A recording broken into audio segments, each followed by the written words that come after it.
Alright, so welcome everybody. This is going to be game number 1 in a best of 7 in between Hera and Liereyy versus Miguel and Dogao in Emperor Wars Duo.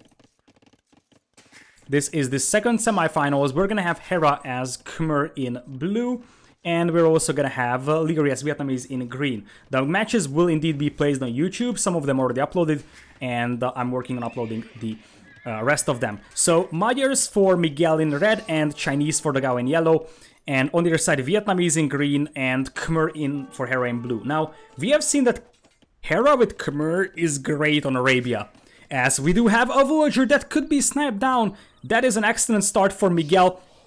Picks off the villager and delays the stable, which means that Hera is going to be delayed with his scout production. As you can see, Miguel already has the first scout popping out of his stable with Magyars that also have the extra attack in comparison to Khmer. Now, Hera can just jump into houses to prevent these scouts from raiding his eco, so it's not the end of the world, but it isn't definitely a great start for Hera over here. Now, what we have seen from Hera mostly was that he was just having a pretty solid eco behind this one, and in the end, he goes for early Castle Age Elephant pressure, which could be pretty deadly to fight against. But against Magyars, that might not work so well. In the meanwhile, we're gonna have some scouts coming in here from Liereyy. That's the only scout that he has, the initial starting scout. Dogao's gonna wall himself off. Dogao has a great base, to be honest. One thing to point out is that Dogao doesn't see that there's a hole on the north, so there is a chance that Liereyy could just walk inside over there later on, as we do have the Magyar scouts coming in here from Miguel. It is extra attack compared to Hera's scouts, so numbers are better for Miguel and the quality of those scouts are better also. They are cheaper as well. So Miguel could have a great scout opening compared to Hera, but Hera could have a better Castle Age time. On the other hand, we are going to have Liereyy, who is just massing archers back at home, and he could potentially snipe down Dogao's scout over here. Dogao is overextending a tiny bit over here, I believe, and he will need to retreat for now. In the meanwhile, Dogao is going to be fully avoidant. He's moving forward with the spears and archers, and since Hera is moving towards Dogao, this could be a chance for Miguel to hit Hera's eco. I love this house over here, just to jump into the house if there is any trouble coming your way. And in the meanwhile, I see a yellow signal from Dogao. I think they want to rush into the eco of Liereyy over here. Liereyy knows that he's open from the back, but it appears that both players will actually try to strike at Liereyy. Now, archers and spears on both sides. What you want to do here is pick off the spearmen with the archers and then engage the archers with the scouts. And this could be a good fight, I would say, for Miguel and Dogao. They will take on Lierey's archers and they will actually win this fight over here. Liereyy does not have archer armor, I believe. In the meanwhile, Hera is coming back with the scouts over here. And in the meanwhile, Hera has a great food eco behind this one, already adding stable number 2, so we could see an extended feudal age for Hera over here, and potentially a lot more scouts than I initially imagined. On the other side, there is more scouts as well for Miguel. He's going to be fully walled by the time that Hera would have any chance to push him, so it's both players fully walled in this one, and Hera is playing with an open back right now in this one. Is it always blue and green versus red and yellow? Yes, that is correct, because it's warm colors versus cold colors, which helps recognizing players. In the meanwhile, Dogao is going to lose his archers over here as well, so the fights are pretty much even. Both Miguel and Hera have 4-1 KD, and a lot worse for Dogao and Liereyy in this one. That's a lot of scouts though, only +1 attack though for Miguel. And no bloodlines. In fact, he's just adding villagers to gold. In the meanwhile, for Hera, he has bloodlines and +1 armor, so Hera's scouts are way better, and Hera is also gonna have forging over here. This is actually pretty bad for Miguel. He should know that those scouts are way weaker for him. And also, Liereyy, he has an insane macro behind this one. He's already going up to Castle Age over here, starting to add the archers. Now, for Miguel, you at least need bloodlines, which is something he has right now, but it's still +1/+1 against no armor for Miguel, so it's not ideal for him. Let's see if he's gonna get the armor upgrade for himself. He's only on 1 stable, getting a market up. He might actually sell some wood, because if you take a look at Miguel's eco, it's extremely unbalanced. He has 600 wood in the bank, 700 now, but not enough gold to get bloodlines, and that could backfire so badly. Looking at Miguel's gold mine, he has a good gold mine. I'm not sure why his eco is so unbalanced like that, but I think it's going to be Castle Age and not extra armor at the beginning. Also, scaleboarding only costs food, so I'm not sure why he's not going for that, but I think he wants a better castlage time than Hera. Honestly, I think the castlage times will be pretty much identical between the two players. Liereyy is ahead a tiny bit compared to Dogao in terms of castlage time. A little bit 39 villagers though, and Dogao with 42. The Chinese bonus is helping here a tiny bit. Meanwhile, poking and probing in this one.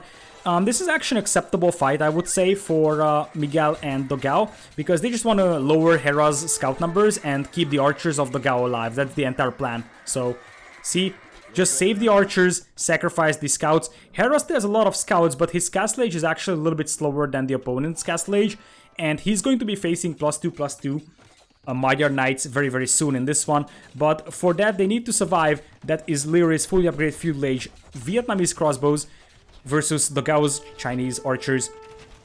And this one now, crossbows in for Liereyy. So re-rolling this one is going to be pretty challenging. Crossbows coming in for Dogao as well. And these crossbows should be able to pick off the scouts. So I don't think this is really going to work out for Hera and Liereyy. Although the walls are getting weaker and weaker, and you have to pull those archers back a little bit more to take this fight.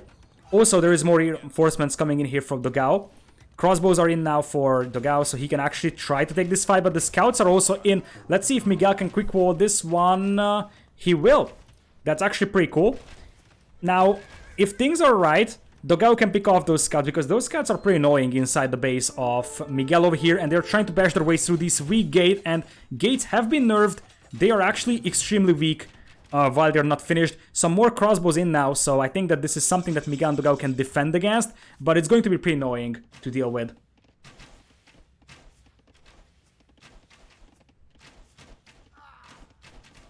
So, with that, we are gonna have the crossbows cleaned up here. Nice quick walls from Miguel over there. There is 2 houses, and we also have the town center up here. Liereyy also has reinforcements coming in, but Liereyy lost a few crossbows, and honestly, if Miguel can quick wall this one right, and apparently he is actually able to, Hera's gonna lose all the scouts for kind of little gain, and Liereyy also lost quite decent numbers. So I would say that Miguel and Dogao actually defended this one extremely well, given the circumstances. Now, Liereyy still has quite a lot of crossbows, and Dogao doesn't really have a lot of crossbows back at home to defend, and Hera is adding elephants, but at the beginning you will have quite a lot of mobility with these knights from Miguel, and if he gets +2 armor, those are +2/+2 knights. Elephants are a little slower, so the crossbows might have a hard time killing them, especially if you have the Knight Arenos in front to act as a meat shield. Meanwhile, hill on the hill advantage over there for Liereyy, as we have Thumbring coming in here for Dogao. Dogao is without +2 armor, but with Thumbring, those could be pretty dangerous. So he could actually beat Liereyy over there. He has a university for ballistics, but that's some more crossbows from Liereyy, and Liereyy also has extra armor and extra HP. In the meanwhile, crossbows could actually pick off Hera's elephants, but that's a lot of Elephantorinos.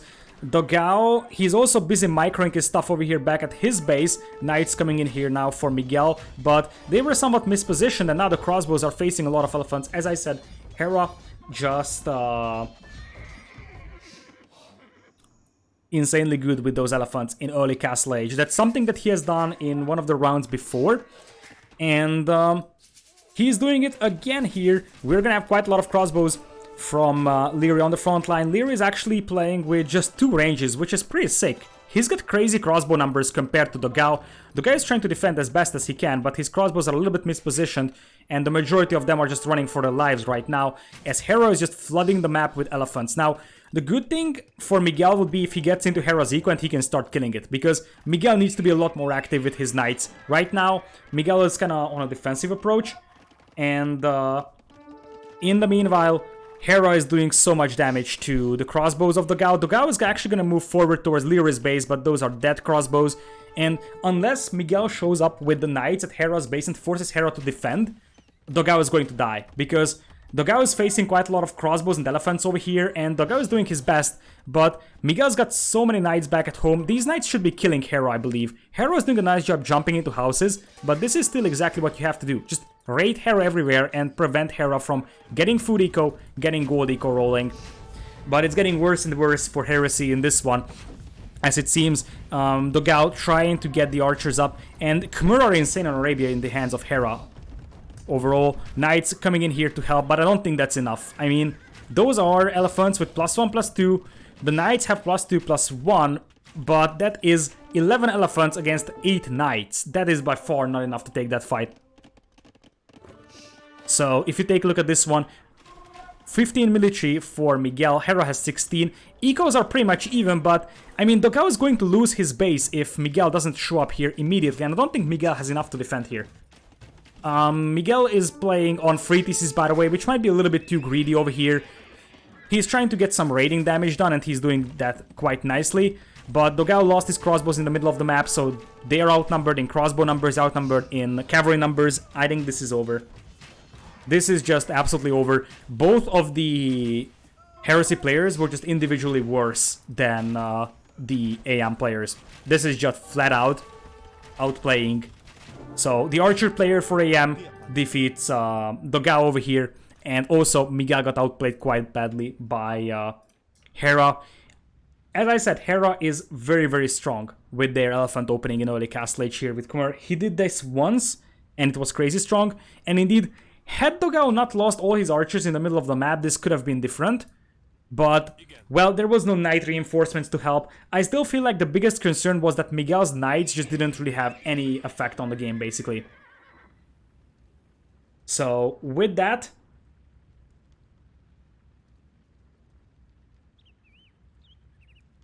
we are gonna have a quick look at the stats here. So, 36 kills, 23, that's to Liereyy. And Hera 27-18 is pretty nice as well. Dogao lost indeed quite a lot of crossbows in the middle of the map that he couldn't replenish. But look at Hera's eco, 8,000 foot compared to 6,000 from Miguel. That's what you get with Khmer on this map. That's actually pretty sick. Also, remember that Miguel was very, very heavy on wood in Feudal Age, which kind of made his eco a little bit unbalanced. And he was rather slow towards Castle Age because of that. The ecos were pretty comparable, I would say. So 69, 71, 72 villagers for everybody. That is perfectly fine. The problem was that Dogao lost a lot of military over here, and there wasn't enough reinforcements from Miguel to compensate for that. And that brings us to the conclusion of game number 1. AM is confidently winning that. And let's see what the first home map is going to be from Heresy. Now, looking at Heresy's home maps, they can go Twin Puddles, Golden Stream, or Kawasan. I would say Twin Puddles might be a solid selection. It's tough to call, because I can see Kawasan working as well, but I think that Twin Puddles is a little bit safer for them to start off with. And also, that's all important to point out, indeed, Magyars are now gone for Heresy, which means that Magyars are gone and Chinese are gone, 2 pretty strong civilizations overall. On the other side, we have Khmer gone, and we also have Vietnamese gone.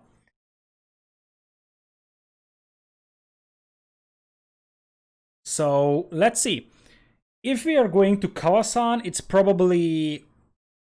Oh, it's actually tough, because Hera doesn't really have a lot of civilizations that are suitable for Kawasan, but I guess Malians are great. And maybe Japanese or Byzantines or Saracens could be used over there quite nicely. Other side is Miguel. He could potentially go for... yeah, he has to go Aztecs and Persians probably, or Teutons. Probably even Teutons is a better selection over here. Alrighty, right. So, right now it is Hera being AFK for a moment. So that's why we are waiting. But we should be jumping into the next game very, very soon. Hopefully there isn't going to be massive downtime between games, because, well, it would be nice to have this pretty flawless and fast.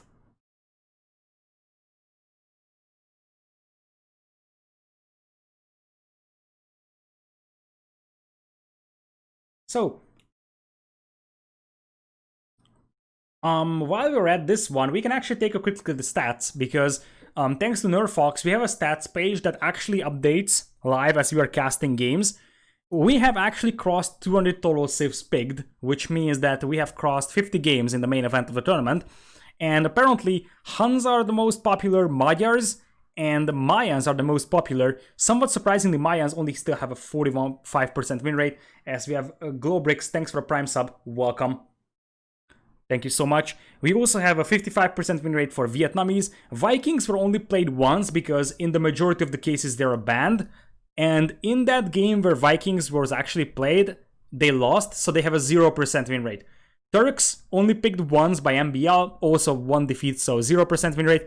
Cumans, 3 out of 0, that is a 0% win rate for them as well. And somewhat surprisingly, Celts have 0% win rate over here as well.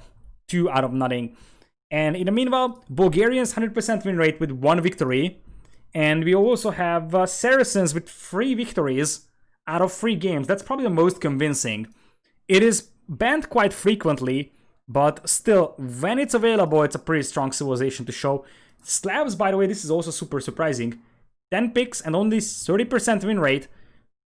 So Slavs apparently not showing their strength so far in this one.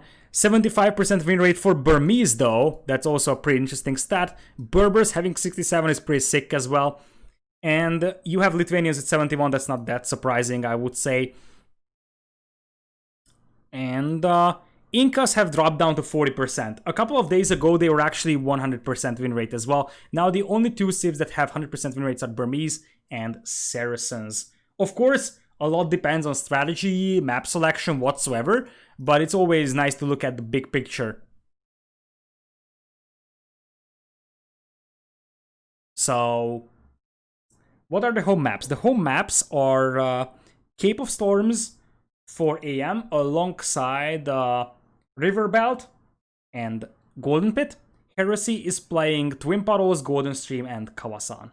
Those are the maps for the 2 teams over here. And wasn't it Bulgarians 100%? Bulgarians were 100%, yes, they are still 100%.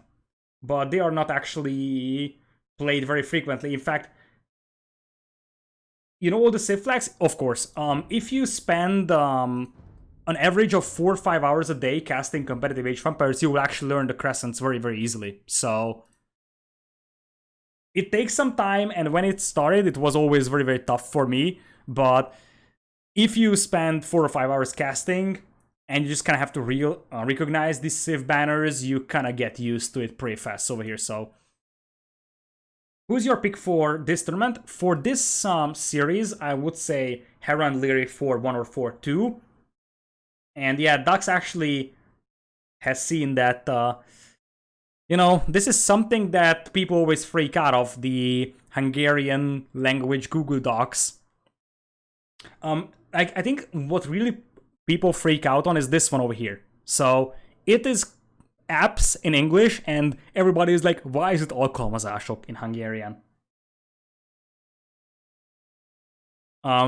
You're trying to imagine the pronunciation. It's actually pronounced szerkesztés.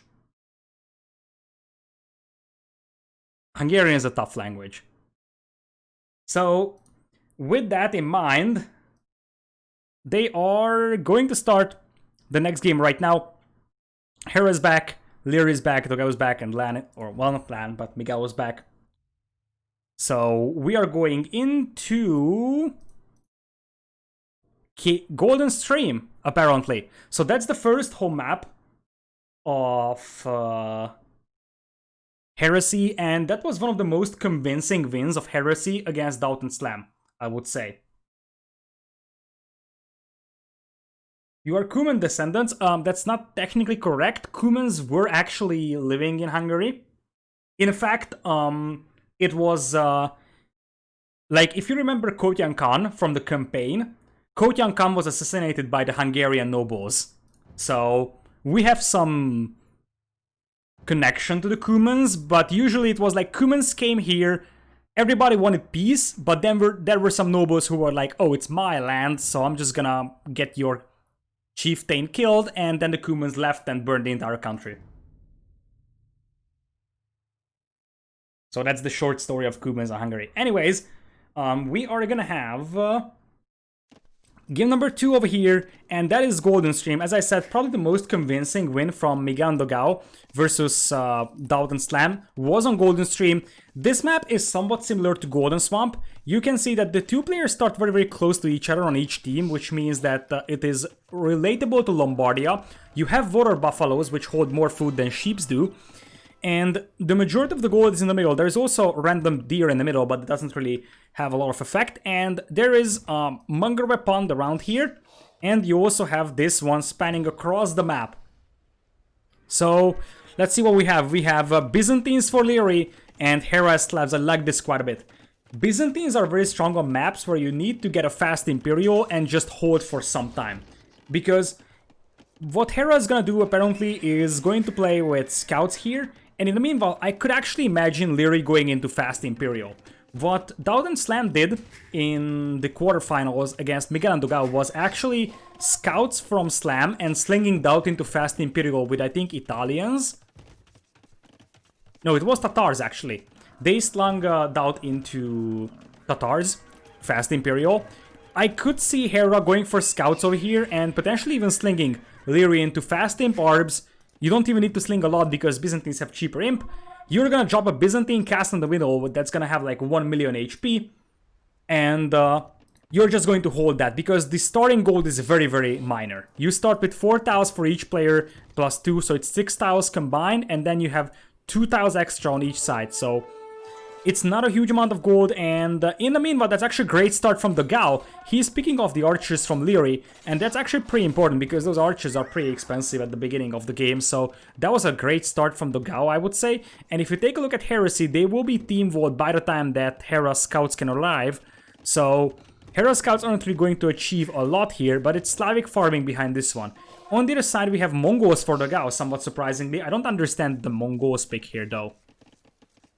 So the thing is that Cape of Storms would be so much better with Mongols because you have a bunch of hunt over there. You don't really have any hunt here, so I'm not sure why you go Mongols. It's generally a good civilization, but you don't get any good eco bonus.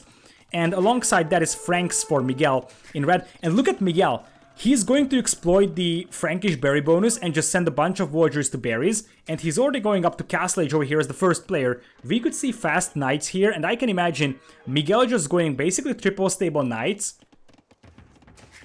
And kind of delaying Liereyy and Hera. And in the meanwhile, we could just see Dogao slowly transitioning towards Mangadai. Now, there isn't a lot of gold to mine, so it's not like you have a lot of time to get your Mangadai numbers up, so I'm still somewhat concerned about this build for Dogao, especially considering that he opened scouts himself, but that is a strong indication that he wants Mangadais, because otherwise you probably start with foot archers. But yeah, basically, the Frankish berry bonus is extremely important in Empire Wars. So if you take a look at Hera's berries, he's just finishing them. You already have Miguel finishing off the berries. And indeed, as you say, Franks have cheaper castles as well. And one more thing, slinging is allowed as well. If Dogao sends his stone to Miguel, that's almost enough stone to drop a castle in the middle already. I could also imagine Dogao slinging Miguel. In fact, this is getting more and more suspicious that we are seeing Dogao sling Miguel here, potentially into triple stable knights and a castle in the middle. Now that's a lot of villagers moving out, but there is not enough stone for a castle, so this is probably going to be a TC from Miguel. A little bit ambitious because there is scouts from Hera over here, there is scouts from Miguel as well, and there is knights coming out, only double stables right now. And in the meanwhile, Dogao is still far from clicking up, very, very far in fact. Is slinging allowed in any age? Yes. Any kind of slinging is allowed anytime in the game. And honestly, looking at Lierey's resources, this might end up being a fast imp from him. 600 food already in the bank. He's a little bit low on gold, so I don't think it's going to be a super, super fast imp. But technically, if he idles his ranges a tiny bit, he could consider going up into Imperial. Just drop the Monastery and... or even Siege Workshop. Probably you want to go for Siege Workshop University if you're imping, because you want ballistics and you want bombard cannons in the beginning of imp. Were they inspired by Doubt's Loss? I don't know, but it appears that we are having Dogao sling here.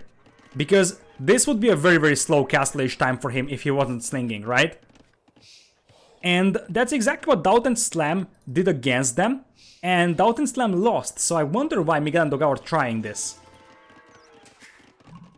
they might actually have a different idea.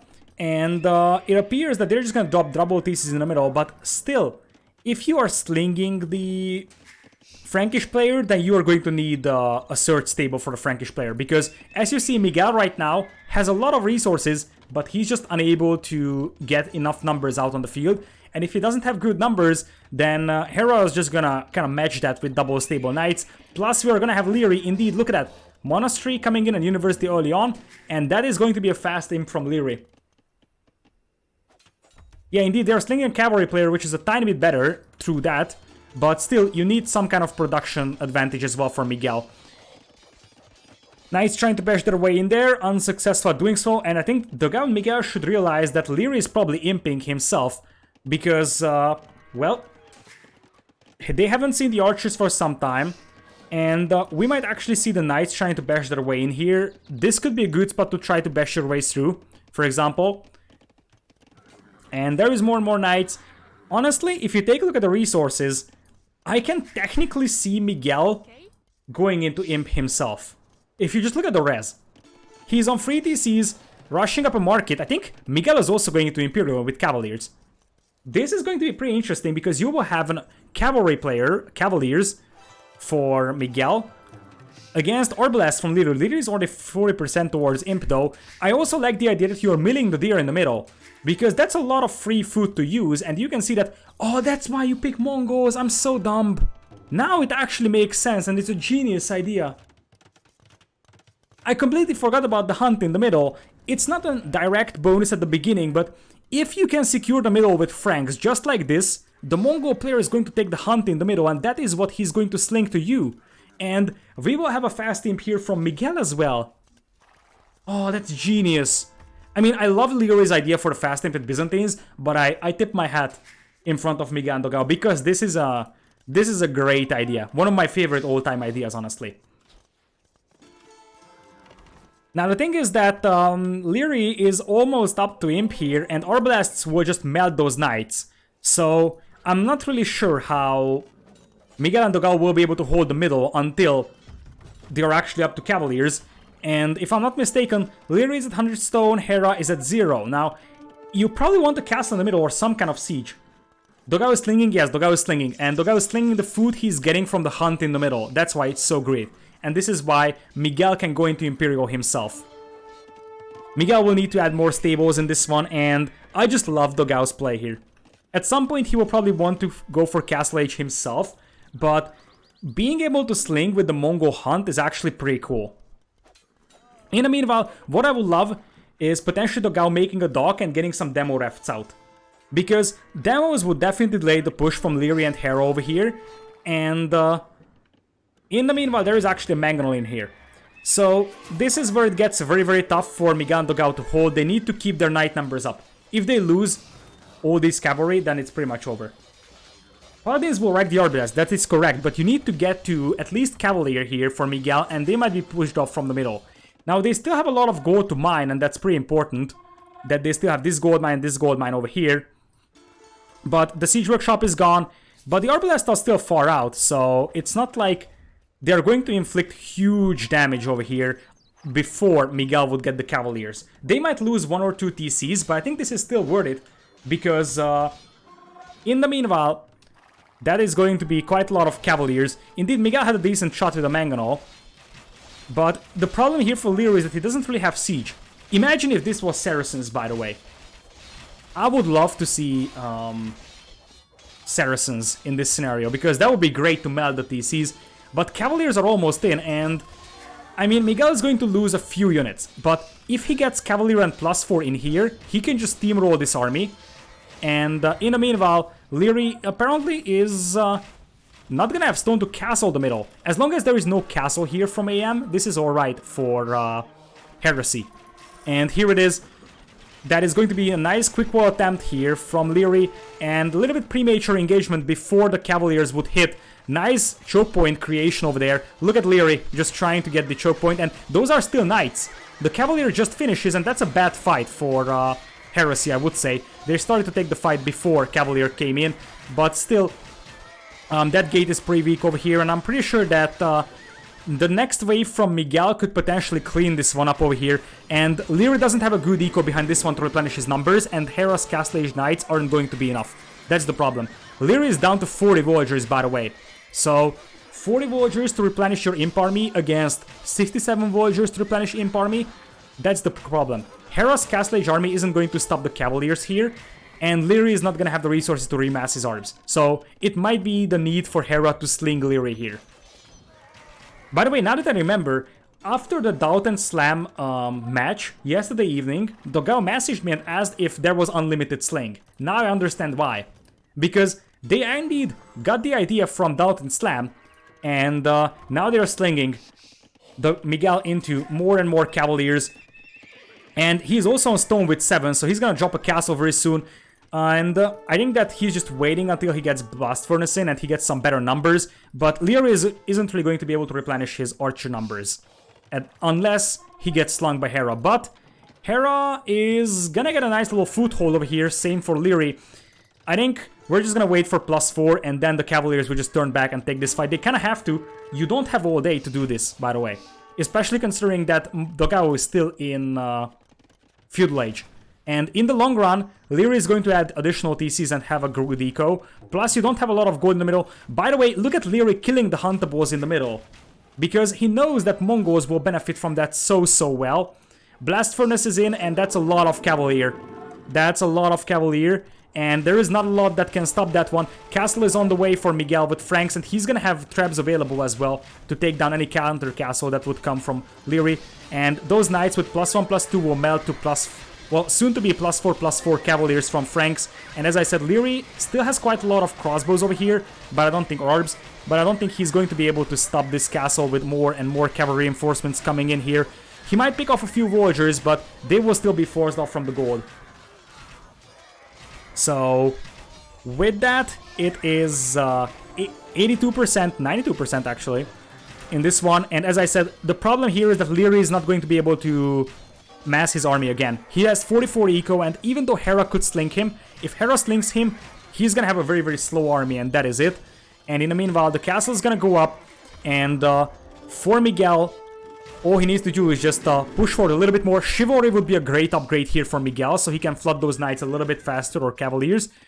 And in the meanwhile, Dogao is also on stone with 11. I wonder if he's slinging Miguel into the cheaper castles, or is Dogao planning to go up to Castle Age and drop a castle himself to solidify the middle control? Why not add some pikes? Because they don't have the eco for that right now. That is the concern. It is still Miguel and Dogao on a timer, I would say, because at some point Hera's gonna imp himself. Although right now Hera is still sending in knights against Cavaliers, which is not great. But he kinda has to.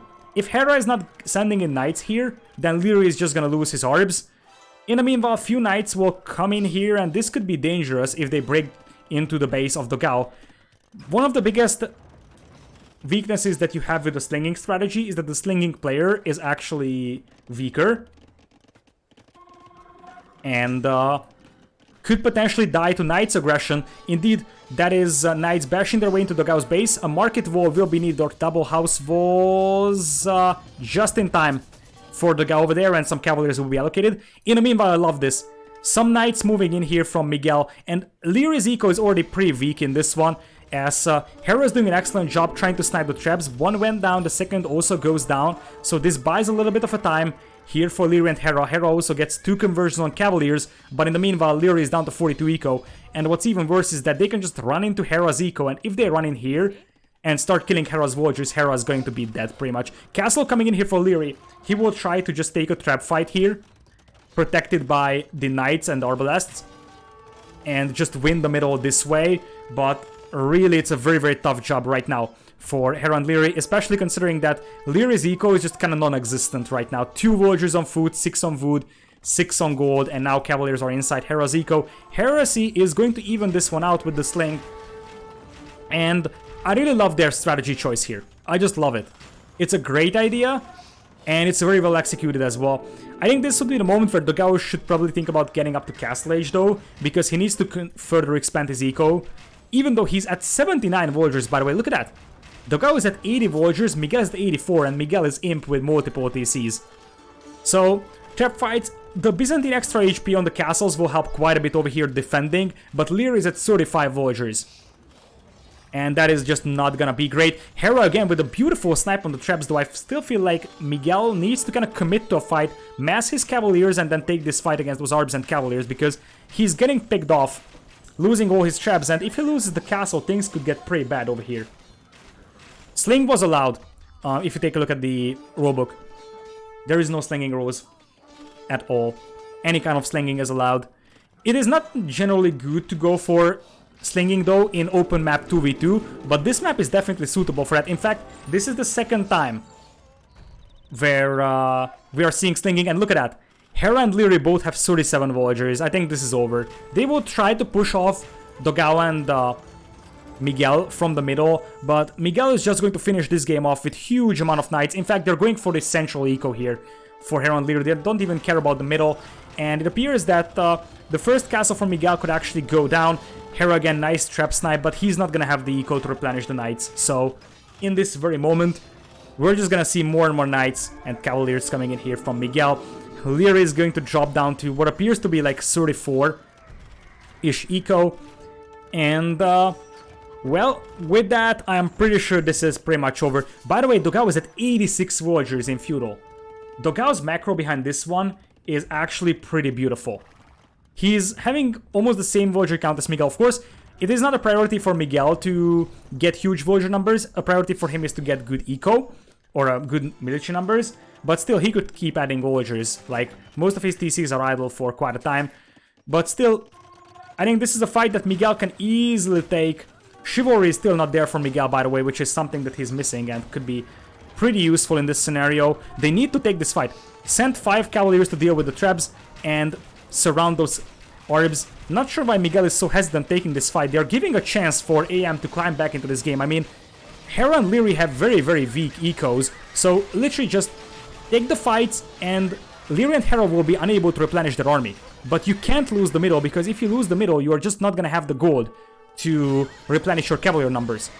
So the longer the game drags, the better it is going to be for Liereyy and Hera, because the smaller chance for Miguel and Dogao to have gold back at home. And right now, all the castles are gone for Heresy, but I think they will still be in this one. Miguel lost quite a lot of villagers, down to 69 and only 30 in military, but he finishes off the ARPs from Liereyy. Liereyy still has a few more remaining, but with Dogao slaying, I'm pretty sure that Miguel should be able to replenish his cavalier numbers. And all they need to do is just get another castle up over here. It's very, very tough to fight. Liereyy is doing an insane job defending, but they just need to kind of press on and trade the knights of Hera to the cavaliers of Miguel. And yeah, if Hera and Liereyy wins this, that's a huge blow to Miguel and Dogao, because they are 2,000 score ahead. This is supposed to be a game that's already won. They have the middle, they have massive armies of cavaliers, and they're just unable to snipe the traps, and they're so close, yet so far. Hera is doing an excellent job with conversions indeed, and it's not like Miguel is playing bad, but they're slowly getting pushed back from the gold, and if they run out of gold on their own side, which seems likely, because if you take a look at Miguel, he has 4 villagers on gold right now. If you take a look at Dogao, he has 5. They might get pushed off from the gold, and indeed, oh no, Miguel is adding light cav. Miguel is adding light cav, and they could actually lose this one. Like, look at the eco numbers. And this is why gold control maps are so different from standard open maps, because all you need to do as your Liereyy is just hold on for a little time, and then your opponent is not gonna have the chance to get gold. Boy, oh boy. I think AM's got this, and that's a massive blow to the morale of Heresy. I think it's a massive throw as well. It's a huge throw. And, I mean, I like that we are sending in cavaliers over here. The problem is that if you don't fight this in the middle, you are never going to win this one. Another castle denied, and there is no gold. And light cavs from Franks aren't amazing against these Byzantine orbs. And in the meanwhile, Hera's gonna have some knights out, and these light cavs will be beaten by the knights. Also, by the way, Dogao and Lana are missing this final gold mine, which would be life-saving, by the way. Oh, they're missing this one by 1 tile. They're missing this by 1 tile. Meanwhile, quick pause from Liereyy over here. His eco is still in ruins, but they have the army, and Miguel and Dogao don't. Man.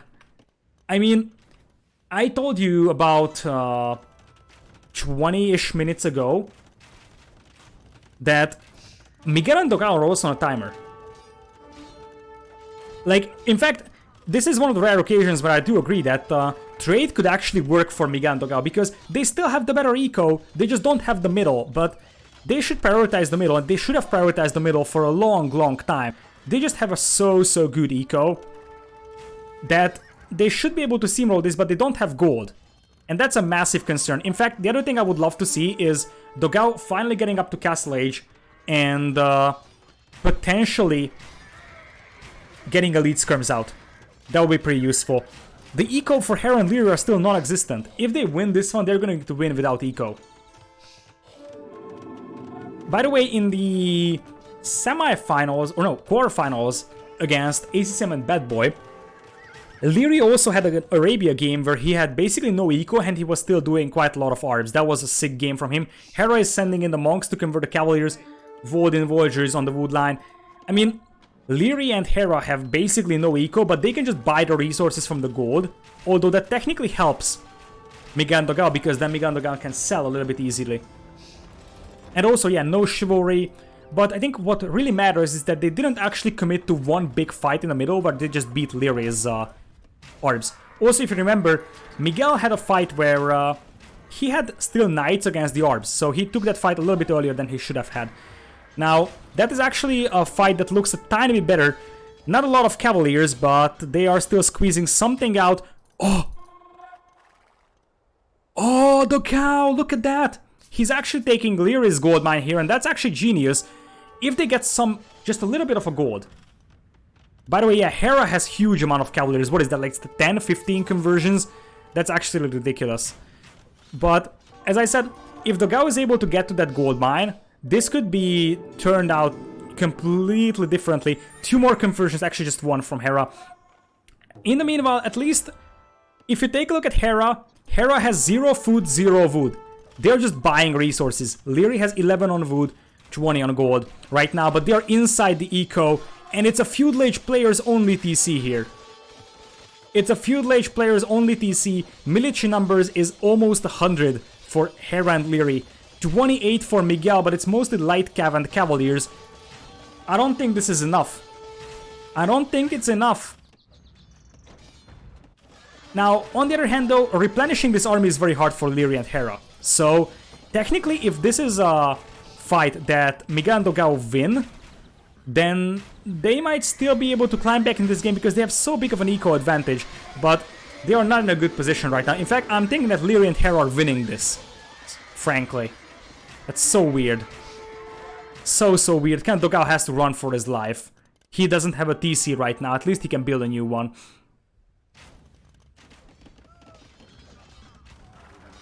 And Hera just keeps sending in knights, night after night. And in the meanwhile, Dogao has nothing to defend with. Boy, oh boy.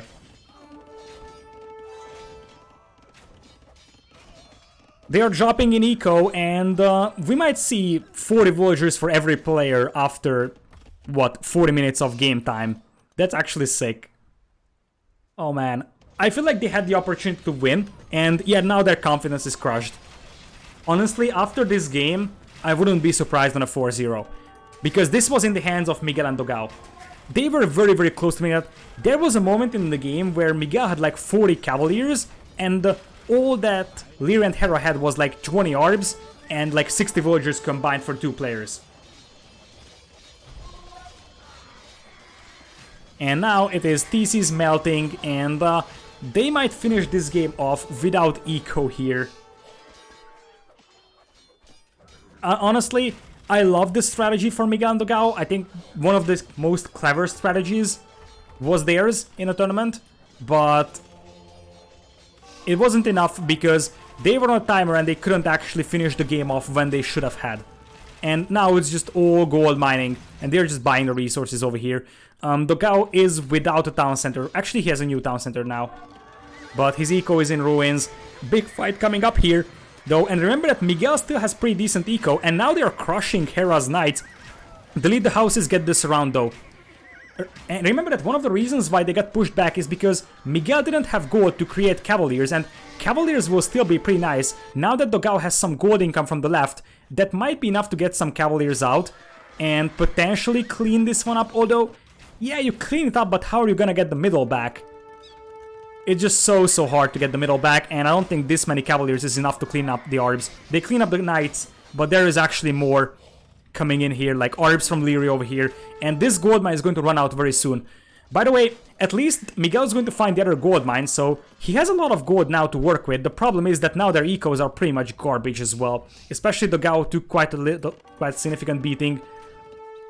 And being honest though, Liereyy still has 44 military. Liereyy is playing out of his mind. Like, Hera's conversions were great, but the fact that Liereyy is again at 50 military with 33 villagers is just ridiculous and sick. By the way, fun fact, if we actually continue at this pace, we might run out of gold in the middle. And if that happens, or when that happens, this game is actually in the hands of Miguel and Dogao. Again, they still have 2000 score lead, they're just unable to capitalize. But again, that many Arbs could be cleaned up by the cavalries here if Miguel is able to mass some Cavaliers. And he still has gold income to do that, TCing the woodline on the north over here. And look at that, Dogao is guarding that little gold mine, 100 gold left in there. He's just guarding that, so he can actually take that in the future. Oh man. Yeah, exactly. I think one of the key moments was that all the traps got sniped, and that was just so time consuming. By the way, one thing that you can do if you are Miguel and Dogao is mine the stone that's on the river bank and sell the stone for gold, which buys you some time. And unlike in Golden Pit, Dogao is going into Castle Age, by the way, as he's adding elite skirms. I think they realize that it is Liereyy to beat right now in terms of military, and elite skirms could be pretty great to do that. And honestly, as I said, as Dogao is down to 64 villagers, there isn't really a huge amount of gold in the middle. So if you just look at what's left in here, there is still like a few thousand, sure, but technically the middle can run out of gold a little bit faster. And in the meanwhile, Hera's food eco is still getting raided to death, so their eco just cannot grow. And considering that Liereyy and Hera are buying all the resources, it is still good for Miguel and Dogao because they can sell. So if you take a look at the prices, look at this, 100 food to buy, or 100 gold to buy 100 food. That's actually a pretty good price. It is because normally in this game what would happen is that Hera and Liereyy are having enough gold and Miguel and Dogao do not, so Miguel and Dogao sell resources to get gold. But in this case, it's not what happens. And the reason why is because it is Liereyy and Hera who also have to buy resources. So, since they are buying the resources and Miguel and Dogao are selling it, the market balance is still pretty cool.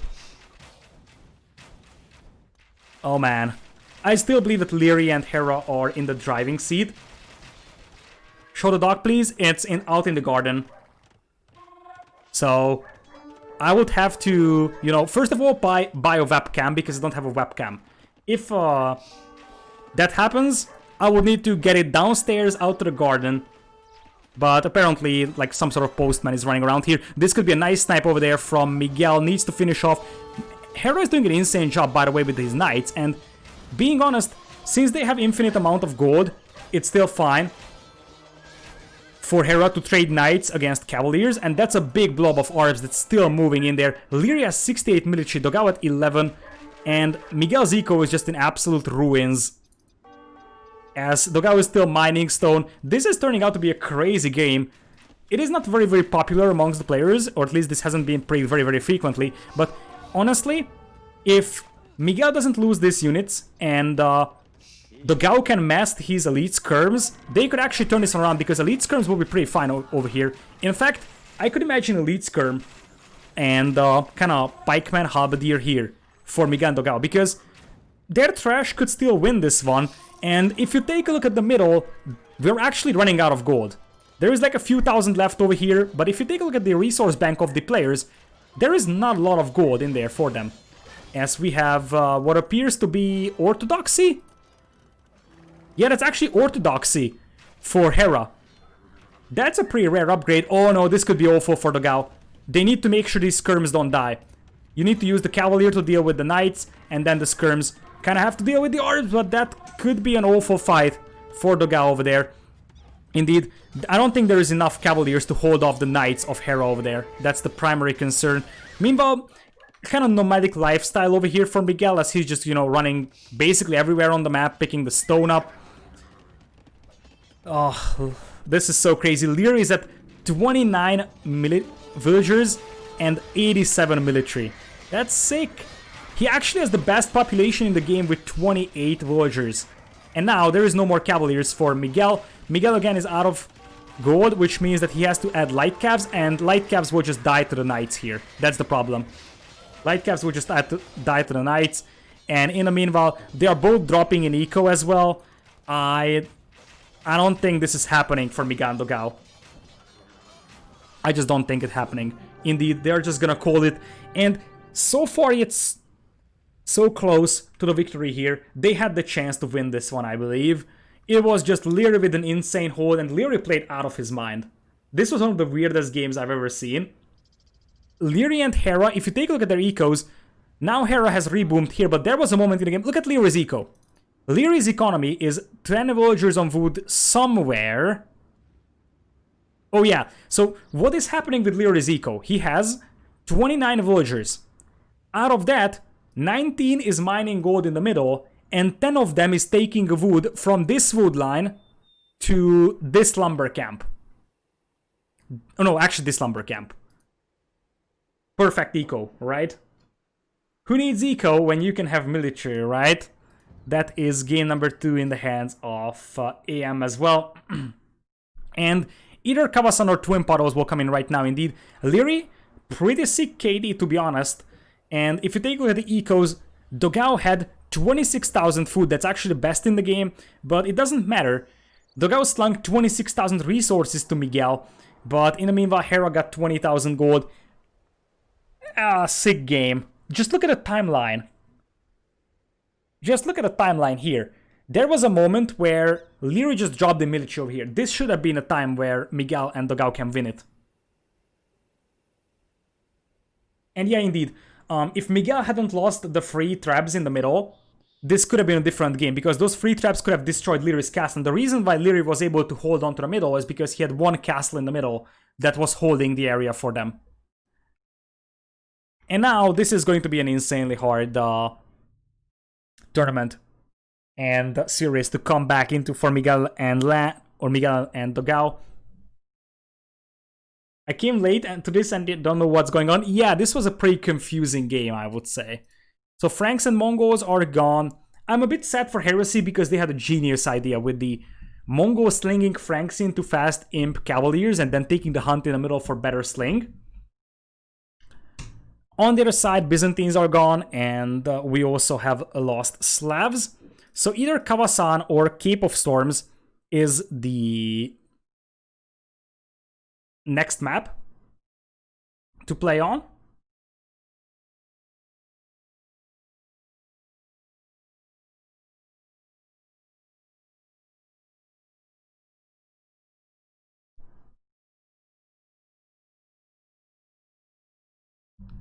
So with that, we are gonna have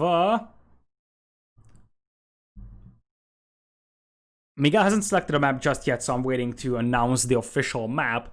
But it's either Kawasan or it's either Kawasan or it has to be Twin Puddles. Now, Twin Puddles could work nicely for Miguel and Dogao, but honestly, I feel like the best map that they had was actually this one. And that's what matters right now, to be honest.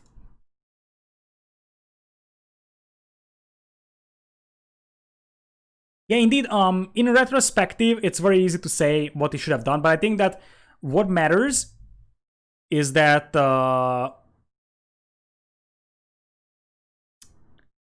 some of those knights went to raiding. Instead of raiding, they could have been useful in the middle to decide a fight. I think Miguel and Dogao were one decisive fight away from winning that game. They needed to decide a fight in the middle, kill the orbs, and if that happens, the traps will just take down the castle in the middle, and there is no way that Hera and Liereyy retake the middle with the eco. Will you be casting KOTD free here? Of course. So, the problem was that by the time they get good cavalry numbers, Liereyy also had quite a lot of arbs and the castles were gone.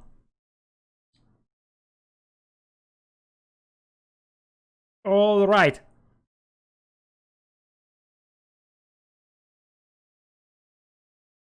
As we have Tato with the raid. Thank you so much for the raid, Tato. Welcome back. Hope you enjoyed. I am pretty sure there were some fun moments for you as well with this crazy game. And we're gonna continue casting Hera and Liereyy versus Miguel and Dogao. And we're just waiting for Dogao right now, so probably he's taking a break and catching his breath, so he's able to follow the next game as well. Indeed, Dogao is back, and let's see the map.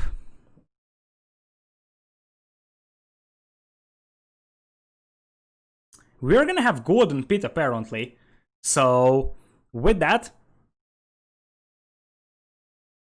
we could see Tatars from Hera and Liereyy, I believe, because they have that available.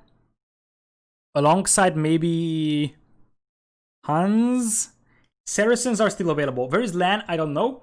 Lan is technically part of the team. He even played in the tournament, but he hasn't played yesterday in the quarterfinals, and he hasn't played today in the semifinals.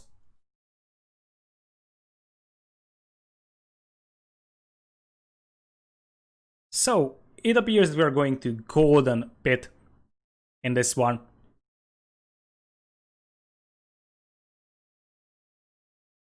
Alright.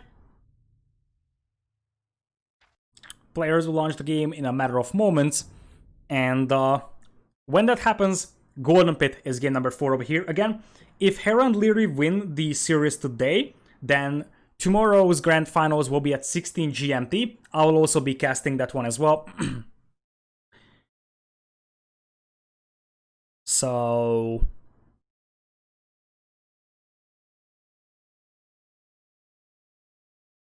well, we're just waiting for Liereyy and Dogao to get ready. And hopefully that's not going to take forever. While we're at that, I'm gonna take a sip of water because I'm getting thirsty. So we're gonna jump into game number 3 in a matter of moments.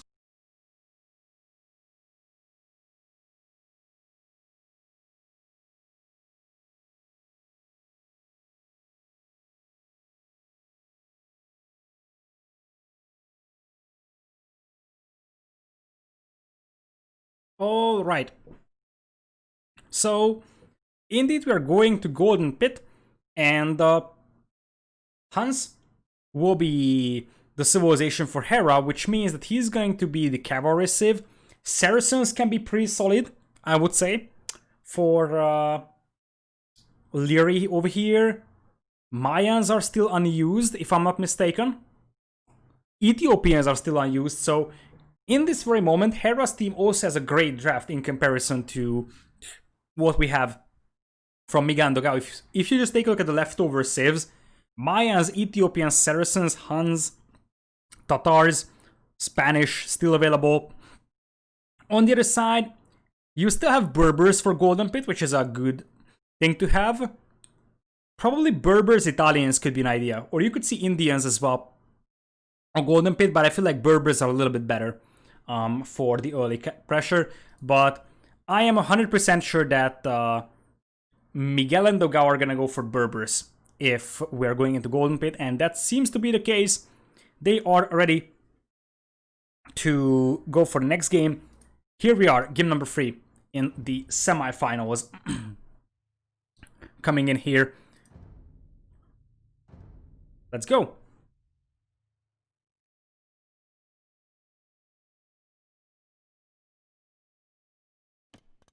Alright, so welcome everybody. This is going to be game number 3 in a best of 7 in between Miguel and Dogao for Heresy on the right side. This is, or actually on the left side in red and yellow. Berbers for Miguel as expected in red, and Italians for Dogao in yellow. Italians in the long run are pretty good.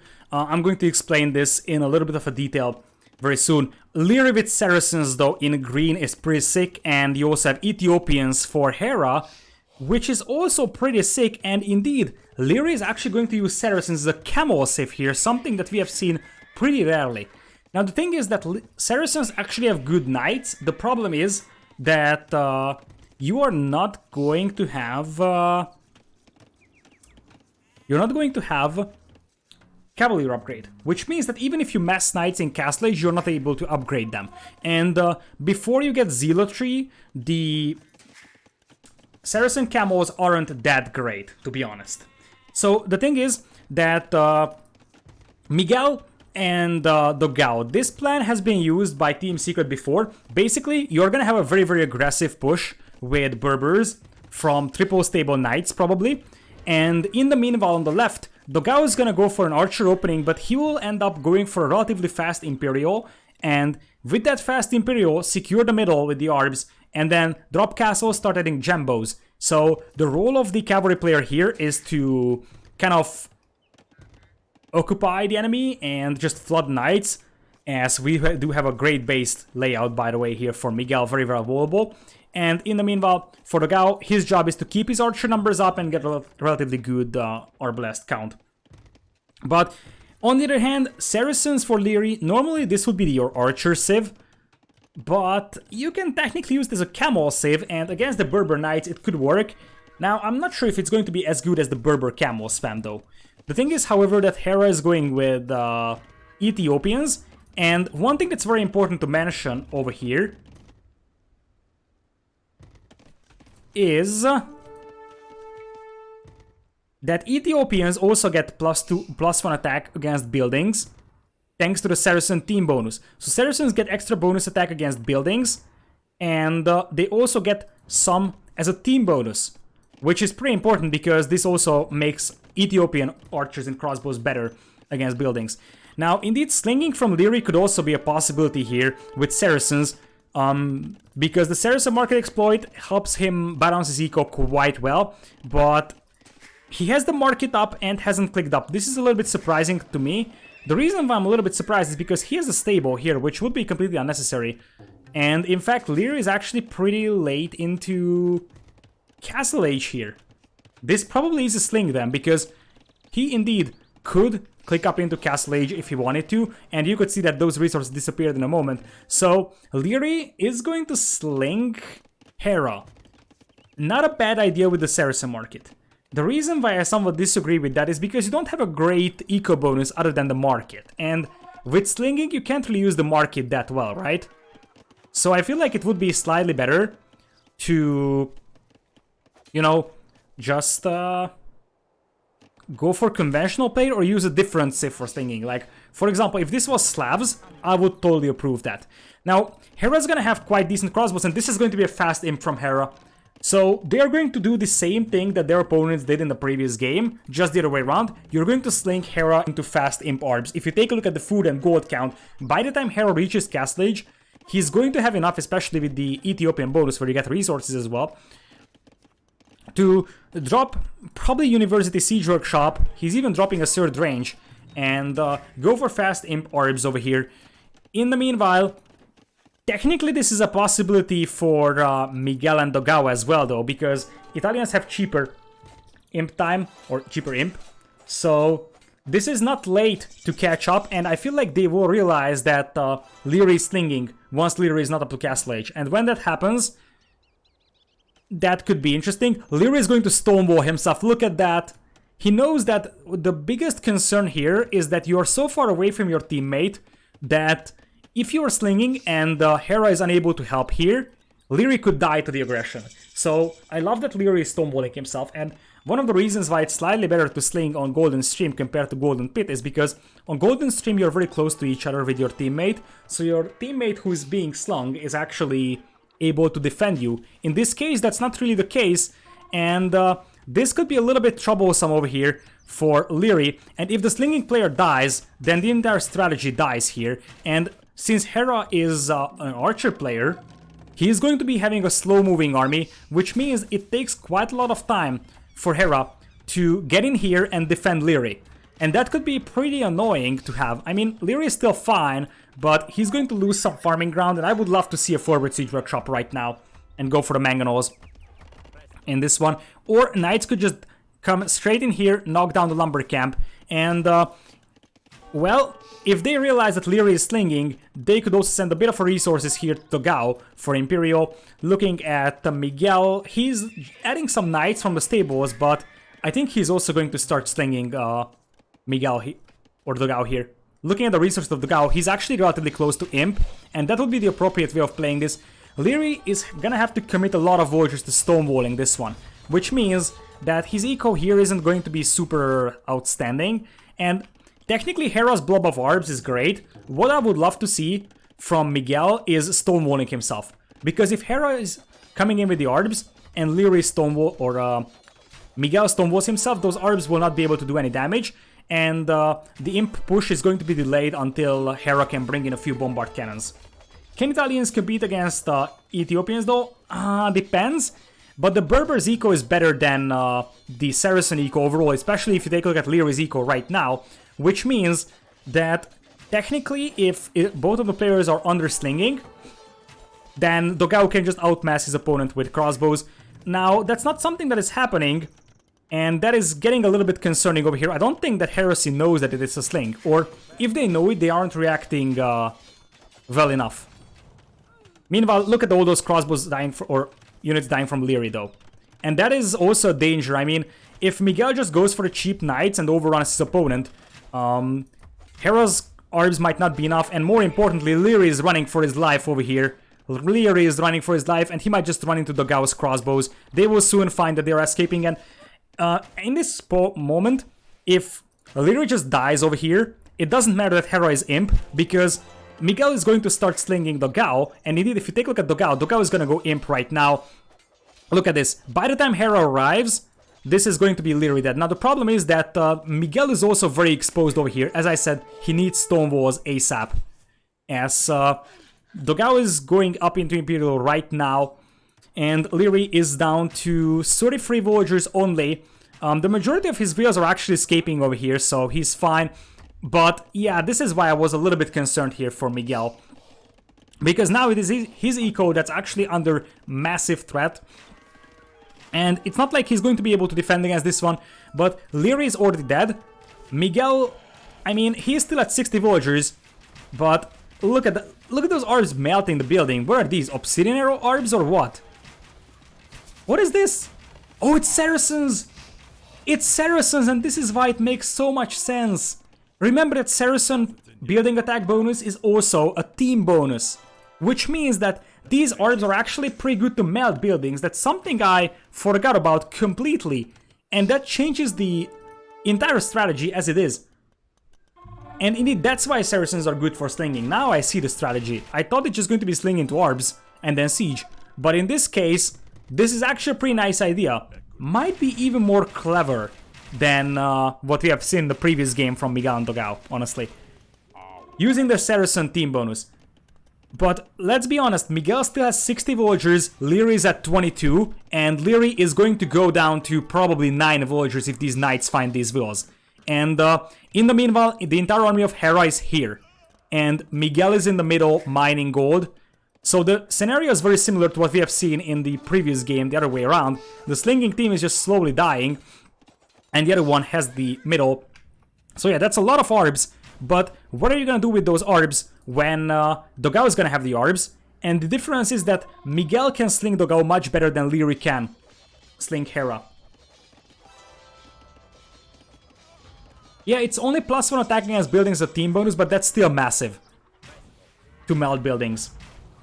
So, I would say that if Arb and Bracer come in here for Dogao, they are perfectly fine, because Liereyy has no eco. Liereyy legit has no eco now. I mean, he played amazing in the previous game without eco, but he's at 9 villagers right now, and also Knights are rampaging through Hera's economy.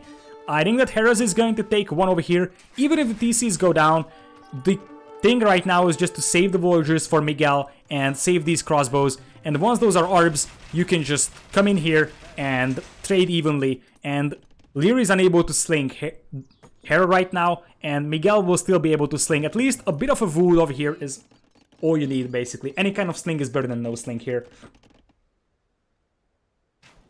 In the majority of the times, teams aren't really slinging though, I have to say that. So what you're seeing here this is... We had 3 games where slinging was actually a thing in this tournament so far. 2 of them are in this series, so it's pretty rare. I would say Liereyy, he could lose 2 more villagers. By the way, Liereyy is actually rebuilding his TC, so the rebooming shall begin. But this is the moment where Hera could just lose those orbs. It is already +1 armor for both sides, +2 is coming in here for Hera. And yeah, exactly, Miguel has to just run around and try not to die. Liereyy is down to what is going to be 6 villagers, I believe. And now the orbs and the knights could just sandwich these orbs over here. And in the meanwhile, Miguel still has 57 eco. He can rebuild his TC over here and slowly sling some resources to Dogao. They still need to finish the game though, because again, previous game, they had a good position, but they didn't finish the game. They need to finish the game right now. They have double the eco compared to Hera and Liereyy. They just need to move in with the ARPs here and take this fight, as it is. Armor, extra armor is coming in on both sides. And what I would love to see from Miguel is using the mobility of those knights and just try to bash his way into Hera's base and raid as much as he can. Other thing is that Lierey's base is still open, so a few knights could run inside and check if Liereyy is rebooming or not. Liereyy went AFK and said, message him on WhatsApp when I should come back. Honestly, yeah, I don't blame him for it. I mean, he's 9 villagers. By the time he rebooms, this game is probably over. But it's so weird that Heresy is not fighting. I also don't understand why we are seeing elite skirms from Dogao and why knights from Miguel. You know that you have a player that can just sling Dogao into 4 orbs. And you know that your enemy has no player who can sling because Liereyy is dead. So all you need to do is just sling your player, and if you sling more resources, then you're just gonna win that. I feel like indeed this could be kind of a moral thing from the previous game where they just lost. They might not want to take an early fight, but the longer the game drags, the better it is for AM, because Hera has time to boom up. Just use the orbs, trade them off. At least the knights are being used as they are meant to be used, so just killing villagers. But I mean, you could use Miguel to just sling Dogao into 1 million orb blasts and just overrun Hera's units. But again, you're kind of just dancing outside of the pit right now with no gold control, and you are wasting precious amount of time. Yeah, Skirm could be great, honestly, but you don't need Skirm, and you risk Liereyy booming. Of course, if you're AM, you don't know how well boomed Liereyy is. You know that you killed a lot of villagers, but you don't know if Liereyy is like 40 villagers, or Liereyy is 20 villagers, or Liereyy is 10 villagers. Skirms are great, I totally agree, but what should happen is Miguel just slinging Dogao into a huge amount of orbs and elite skirms. In the meanwhile, there is still some knights running around over here, but again, I feel like the investment from Miguel into knights isn't really worth it either, because these knights die to orbs pretty easily, and you just need orb numbers. What is Miguel and Dogao doing? Why? Just take the fight. This is probably the most indecisive gameplay I've ever seen in AoE 2. And yeah, finally some crossbows from Dogao over here. Onto Lierey's eco, just checking if Liereyy is actually back in the game. And I think this wasn't intentional from Dogao, but he's actually going to take this fight finally with the heal advantage. He's gonna have the +4 armor, that's what he's waiting for, that's fine. But in the meanwhile, Miguel is having villagers on the right side. Miguel actually has no gold income right now, because they're just giving time for Hera to mass an army. I don't understand this. I mean, it's like North Korea simulator over here. You just march back and forth with your army and you never use it. And Hera is just gonna be sitting back chilling, and honestly, if I was Hera, I would actually start slinging Liereyy here. To be honest. Just sling Liereyy with a bunch of gold you mine in the middle, and Liereyy could go up to castle, drop 2 TCs and reboom into this one. Because the time that is given by Dogao and Miguel for Hera and Liereyy is insane, and like, if there is so much time given, Hera and Liereyy could just reboom. 87 army for Hera, 75 for Dogao, but he also has quite a lot of skirms, and they allowed Hera to mass a huge army like that. I don't like that. Thumb Ring is coming in here as well. I mean, At some point you're going to have to fight, but you're giving time for Liereyy to come back. I don't like this at all. And Liereyy is slowly coming back. I mean, it's a very, very slow process, but if you are waiting this long, at some point Liereyy is going to come back and you lose precious resources over here because you lose TC after TC. Liereyy, they can boom, Liereyy cannot. That's true, but for example, you risk a castle being dropped in your face, and this is the fight that they kind of have to take over here. And I don't see the production from Dogao being enough for this one. I don't see the production of Dogao being enough for this, and I wonder why we're seeing Knights from Miguel instead of just slinging Dogao into full Orb and Elite Skirm. Because right now they need Orb and Elite Skirm numbers, and if you take a look at the Milich numbers, it is pretty much an even trade. Hera is just gonna call it. This could have happened 20 minutes ago. They should have just slung Dogao into the orbs, and that's it, basically. So GG's. Again, I feel like this was a good win from Heresy, especially how they realized that they need to push Liereyy. But I think instead of adding Knights over here from Miguel, it should have been just a massive sling into Dogao and just overrun the map. It's Ethiopian orbs you are facing off against, but you can just go full Elite Skirm if you want to, for example. So, I feel like one of the reasons why Heresy was so indecisive is because they lost the previous game. And yeah, basically this is like, you played 2 hours to die like this. Basically that much. This was like 20 minutes of booming and then just some fights. Knights did some damage here with the raiding, but in reality you could have used those resources much better. In terms of just sling Dogao into 10 range orbs and Elite Skirms, and Dogao is just going to be able to destroy Liereyy or Hera here. Because Liereyy is unable to sling, Miguel is able to sling, so basically you will just have better numbers for Dogao, and at some point Hera's gonna lose the middle and no gold. GG, basically. 2 sling game, 2 fail for slingers. That's also true. People are saying that, oh yeah, it's not great to see slinging games, and it's pretty rare, honestly. Because so far, there was no sling from Miguel and Dogao at the beginning of this game over here. Previous game, there was no sling from Liereyy and Hera, and it was the slinging team always dying. The reason why slinging isn't really strong over here is because you need some sort of additional unit to the other player's army. So if your teammate is going orbs, you need cavalry, otherwise your orb player is just going to die to skirmishers. Other way around, you need archer support for cavalry, otherwise you will die to halberdiers, for example. So in 3v3, you can actually sacrifice an archer civ to sling the cavalry civ, so you're gonna have 1 cavalry civ, 1 archer civ, and 1 slinging civ. But in 2v2, you either sacrifice your cavalry player, or you either sacrifice your archer player in this one. And apparently you can see that Miguel didn't send a single actually he sent 181 resources to Dogao, but I feel like after Liereyy died over here, what should have happened is just Miguel using this eco to sling Dogao into a snowball, and that is it. Still, it's a nice victory from Heresy, and the hopes are still alive for them to climb back into the series. So, let's see what's up. For the next map, it appears that Miguel and Dogao will remain as players. So, no LAN for us in this one either.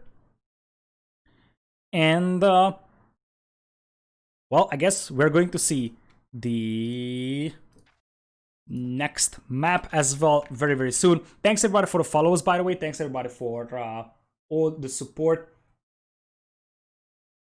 It is really appreciated. So thank you for doing all of that. Because it's great to have so many people around here as well. What do you think about Kuman 2TC Sling? Nope. Are finals tomorrow? Yes, they are tomorrow. Kuman 2TC Sling is... Honestly, Kuman 2TC Sling could work. But yet again, the problem is that you are going to lose some sort of component from your army. So you're still better off just playing traditionally, I believe. I think that the only reason to sling in 2v2s here would be if you have a very, very bad civilization, like per se Turks that you don't want to really play around with, then you can just use that to sling your teammate.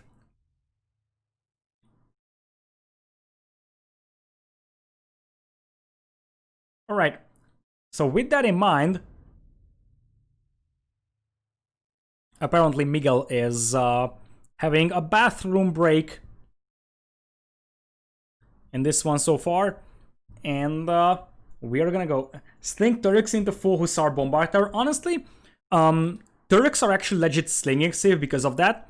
Basically, if the game goes very long and the Turks are still slinging, then you can actually go and drop Bombardiers with them, so you still don't make military, so you don't need the upgrades, you just go BBTs and support the player that's being slung that way.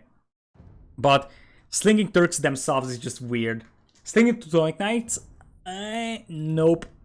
That just ain't happening.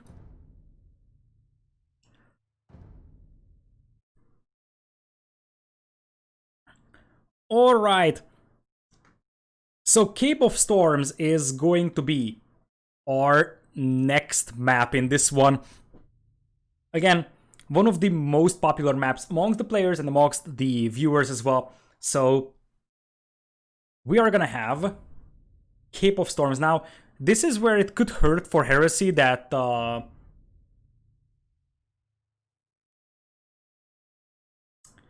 that they don't have Mongols anymore. Because Cape of Storms would be great with Mongols, being honest. But anyways, the players are ready, and apparently Hera is going to play Mayans. I guess it's something like Mayans Persians.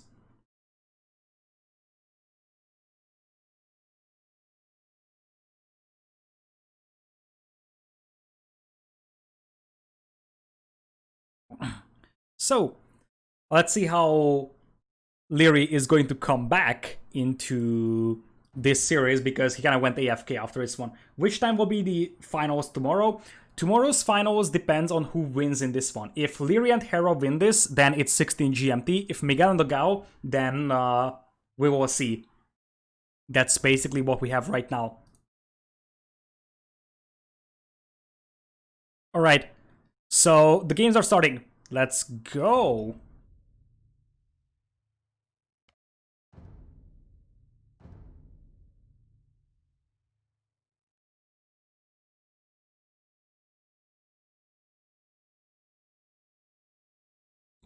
So, here we are.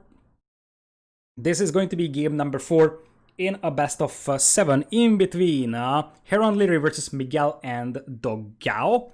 This is Empire Wars Duo semifinals, and we have a pause for a brief moment, followed by an unpause. Miguel is playing Teutons in the pocket in yellow for whatever reason, and we also have Dogao as Incas in red. In the left side, we're gonna have Hera as Mayans in blue as the flank, and Burmese for Liereyy in green. Awkward civilizations on both sides, to be honest. Burmese is going to be a good scout civilization overall, but I actually thought that River Belt is much more suitable for Burmese as a scout civ. And then you have Knights, but they are not actually outstanding and not a long-term solution. The Mayans is going to be a great flank civ though. Other side, Incas for Dogao, basically your budget Mayans, so you're gonna go for the Eagle plus Archer opening. And Teuton Pocket could be pretty fun with the farming bonus, I would say, but this map is relatively open, so I feel like the lack of speed on your cavalry could actually backfire quite badly. Plus, you don't have civilizations that are good on hybrid maps, so you can just hope to play this one out with Teutons farming eco. In the other side, we're gonna have Liereyy going with Burmese, and one of the reasons why having Burmese here is actually quite nice, and I think this is why the pause was there. There's a trapped villager. There's a trapped villager over there for Liereyy. I'm not sure if you noticed that, but I guess since they didn't call a restart, they are just gonna chop it out over there. Going elephants with Burmese, they're slow. It's not going to be a thing, I think, on this map. It's just an open map that is not really suitable for elephants. Anyways, a fast forging here for Liereyy, and remember the fact that you get the free lumber camp upgrade means that you don't have to invest into that, and that means that you can get the forging or bloodlines a little bit earlier. Plus, you will also have a fishing geek over here for Liereyy. Fish coming in the pocket as well for Miguel. So, let's see. This could be a good fight over here, though, for Miguel. He could actually pick off the archers from Hera. So could they kill the eagle. And it's actually a great fight, I would say, for Heresy to start off the match with. In the meanwhile, it is only the two pocket players. With the fish, the flank players are just gonna stick to the archers opening and keep adding eagles, keep adding archers. So now there is forging for Liereyy scouts, and in the meanwhile, we don't have a forging just yet for Miguel, but you don't want to leave those eagles and archers alone, because the same thing that happened to Hera, losing all the archers and eagles to the scouts, could happen to Dogao here as well, even though there is one villager picked off from Hera, and the second one could be killed. I am pretty sure that Dogao is trying to finish that villager off, but that Hera snipe isn't going to happen. Miguel could still commit to killing that villager, but in the end, that is just a few archers going down. Liereyy with 5 kills, 0 deaths so far. That's perfect scout micro over here in this one. What do Burmese give you in Empire Wars? They give you the free lumber camp upgrade, which means that you can go for a much faster scout opening. That's what they give you, which is actually a huge advantage, I would say. They're actually a pretty solid scout civilization. Anyways, +1/+1 over there for Liereyy. No bloodlines just yet. Dogao does, or Miguel does have the +1 attack, but no armor just yet. Armor is just coming in. But in the meanwhile, look at Hera. Hera is going up to Castle Age over here, and Dogao will go up as well, a little bit slower. Looking at the armies, that's also pretty much even.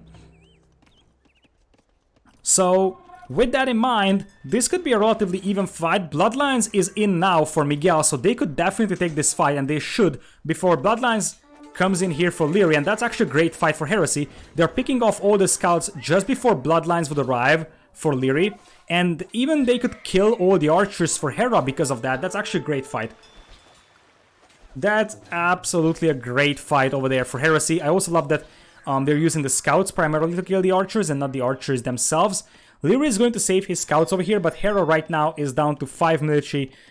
Dogao is only at 5 as well, so it's not really a big deal. Triple range archers though, so it's going to be a very, very aggressive Castle Age pressure. Liereyy booming with what appears to be 2 docks, and he has 51 eco compared to Miguel's 46. That's actually pretty sick. Lierey's macro behind this one has been absolutely outstanding. Neither Liereyy nor Miguel are going into Castle Age just yet though. Miguel is still far, so is Liereyy. Both players are probably on double stable scouts, and we will have fire galleys coming out from Liereyy, apparently from the pocket. In the meanwhile, we have Dogao and Miguel with some docks themselves, and we have a relatively even fight over here in the north. Now, the thing is that the Teuton farming plus fish is going to be better than the Burmese farming plus fish. And this is actually a great fight again for Miguel and Dogao. They're just absolutely slaughtering Hera's archers just before they upgrade to crossbows. That's literally the perfect fight to take. And there is enough scouts here from Miguel to deal with Liereyy scouts while Dogao gets the crossbow and bodkin upgrades. Right now Hera is down to 1 military, and those crossbows could start dealing quite a lot of damage to that gold mine, for example. In fact, that's apparently the plan. Liereyy is going to just pass and move towards the base of Miguel. Miguel is playing with triple stable scouts, but he needs to clean this one up, otherwise his eco could be in danger. Not a single defensive spearman to deal with this one. Nice quick wall so far from Hera, but it doesn't save you from all the crossbows that are marching in here. And if you lose your gold mine as Mayans, you're just not going to have the gold eco. That is going to be a huge blocking over there. It is going to be the scouts dying, but I think it's worth the price. There is so many villagers killed and so much idle time. However, the revenge of Liereyy is here, and apparently Miguel is just starting to add the scouts over here to clean this one up. So Liereyy is going to pick off some villagers, but I think the return value here is still pretty nice because Liereyy also has to run for his life. And in the meanwhile, what this is important of is that Dogao is on triple range archers, crossbows to be precise, whereas Hera just starts to remass his crossbow numbers because he lost the majority of them. In the meanwhile, Lierey's scouts here will eventually get cleaned up, and this army isn't really going to get cleaned up anytime soon, I believe. That's a lot of scouts still. Liereyy just trying to run for his life. That's scouts coming in here for Liereyy though, so he might actually be able to deal with this one, but he doesn't have any Voyagers on gold, and there is still more scouts on the way for Miguel. Miguel's eco is back on track, whereas for Liereyy, he is still running for his life, but there is fire galleys from Liereyy, and Liereyy still has 60 eco compared to Dogao and Miguel with 50 and 47, so it's still not perfect for Heresy, and the fishing eco for Liereyy could actually compensate for all the idle time that he still has. Anyways, crossbows will be traded off to scouts here. That's the best that Liereyy can hope for, and what we're gonna have is also scouts being traded off to crossbows on the front line. Transport ship from Liereyy! A transport ship! Is he trying to garrison those Voyagers into the transport to save them from the crossbows? That could be a 200 IQ idea, because he doesn't have the army to fight over here, so he kind of just needs to just jump inside and escape. In the meanwhile though, Hera's just gonna quote Liereyy is losing Voyagers, and they will actually surrender this series with an eco lead for Liereyy. I think the main reason was that we also had crossbows coming in here for Dogao and Miguel, and despite the fact that a lot of people would think that this is going to be a clean sweep for AM, this is actually an even series now, 2-2 between these two teams over here. Miguel and Dogao are not giving up just yet. Dogao with a quite nice KD, Miguel also did a quite beautiful job, and indeed what mattered was that quite a lot of straggler archers were actually killed. I predicted 4-2 to be precise. I didn't say 4-0. Chris, thanks for the raid. Welcome, Chris. Nice to see you around. Thank you so much for the raid. So, I would say that what mattered was that Hera's archers just got picked off before he could have used that. So, there were at least 2 occasions in Feudal when he lost the archers to scouts, and Dogao never really lost a lot of archer numbers, so he could keep his crossbows alive until he gets the upgrades. And if you remember that fight where Hera just lost the archer just before the crossbow upgrade came in, that's probably where it slipped. So, just over there. Hera, decent military numbers, loses all the archers just before the upgrade to crossbows. And Dogao, even with a later castle age time, he always preserved his crossbow numbers and he was just able to inflict the damage with them. Whereas for Hera, he lost the archers before they could have been upgraded. And with that in mind, an even series is here for us. We could actually go into game number 5 with an even score. Odette is also raiding. Look at that, everybody coming in here today. Thanks, Odette, for the raid. We're actually into a pretty fun series, I believe. Liereyy Archers and Hera Cav. Oh, better? Probably. I agree with that. So Saracens and Mayans are gone alongside Burmese and Ethiopians. On the other side, for Miguel's team, they have lost Berbers, they have lost Italians, they have lost Teutons and Incas as well. They still have Aztecs available for Kawasan. They still have Indians available. Other than that, though, they don't really have good cavalry civs, and that is a bit of a concern right now, if you just take a look at this. Indians is your only legit cavalry civ. Aztecs, Malay, not even close. Like, for Twin Puddles, you can think about Malay elephants, because it's a rather closed map. Celts are not really a cavalry civ either. Although, technically, you can play Celts Knights and then transition into Void Raiders. That could be a possibility. Oh yeah, they have Persians, I missed that out. True that, thanks for the heads up. I was like, okay, everything is ticked out here, so I forgot about Persians. Yeah, Persians and Indians. That's actually good enough for them, I believe. Yeah, sorry, I forgot about the Persians in the middle of the screen. It happens, I've been casting for 5 or 6 hours. Yeah, please spam Persians more. Now I see that, it's here. That's Persians. Would Persian Trashbow slaying would be a decent strategy? I don't think so. Persians is too valuable as a knight plus paladin civ. You get the extra attacking against archers. In fact, that's one of the best 2v2 cavalry civs, because even in Castle Age, you can have a much better chance of cleaning up the opponent's archers than with other civilizations. So I would say that Persians is a top tier 2v2 cavalry civ. I think it would be wasteful to go at sling with them and just go for trash bows, especially considering that for trash bows you need the castle and get Commandaran, which takes quite a lot of time. You don't want to waste a great cavalry civ like Persians just for slinging and going trash bows. It doesn't really make a lot of sense. And now we are going to River Belt. if there is any map in the map pool where I would clearly say Liereyy and Hera are the favored team, it is this one. This is super open, super aggressive, very quick wall heavy. So I'm not sure what to think about. I would say that the two best cavalry civs here, Khmer and Teutons, are taken. Khmer for jumping into houses, Teuton for better towers that can defend parts of your base, because the map is so open that you kind of need something to jump into with your villagers. It's almost impossible to wall this, and you spawn very, very close to the opponent.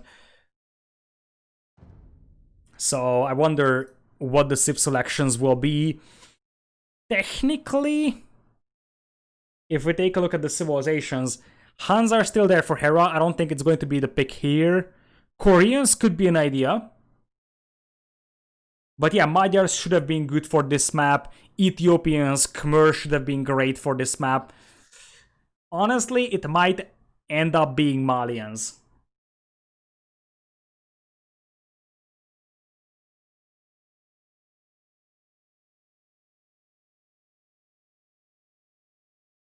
I don't know.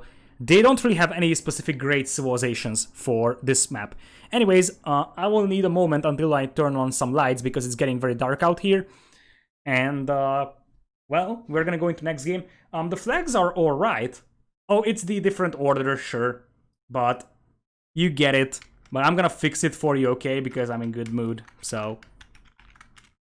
Doesn't really matter. I know that Liereyy is the Austrian player and Hera is the Canadian, of course. Now it's fixed. The order is right.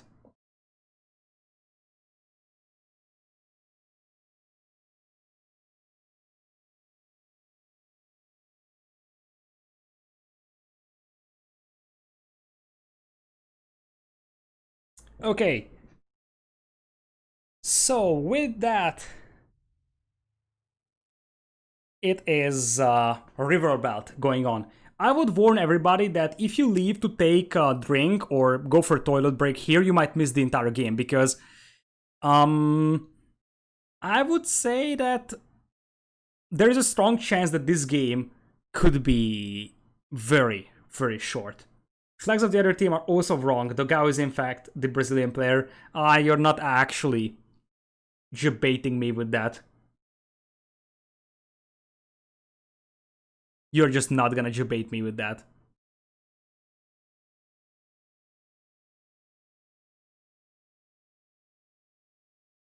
Alright, so... everybody is in the lobby, so they will get ready. Apparently Hera's gonna play Tatars, which is also a decent idea if you think about that.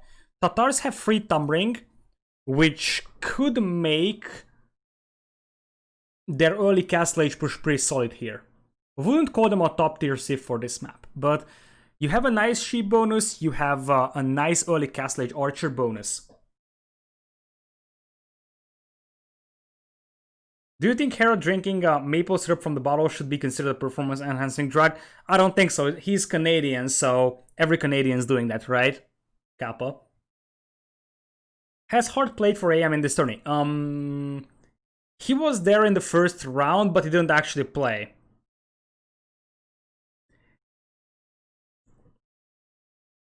So he hasn't played so far. And now they are getting ready. So let's see what's up on Riverbelt. Is finals also best of 7? Yes, that is correct.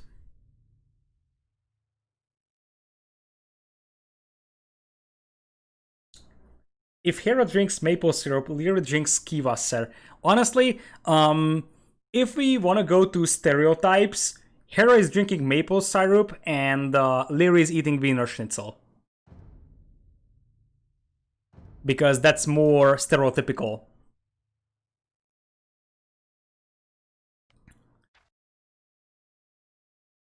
So yep. Or if they really want to have like a team roundup, you are just gonna eat Wiener Schnitzel with maple syrup. Is it a maple drink? Probably. I mean, Canadians probably invented that. But oh, dude, imagine Wiener Schnitzel with maple syrup. How would that feel?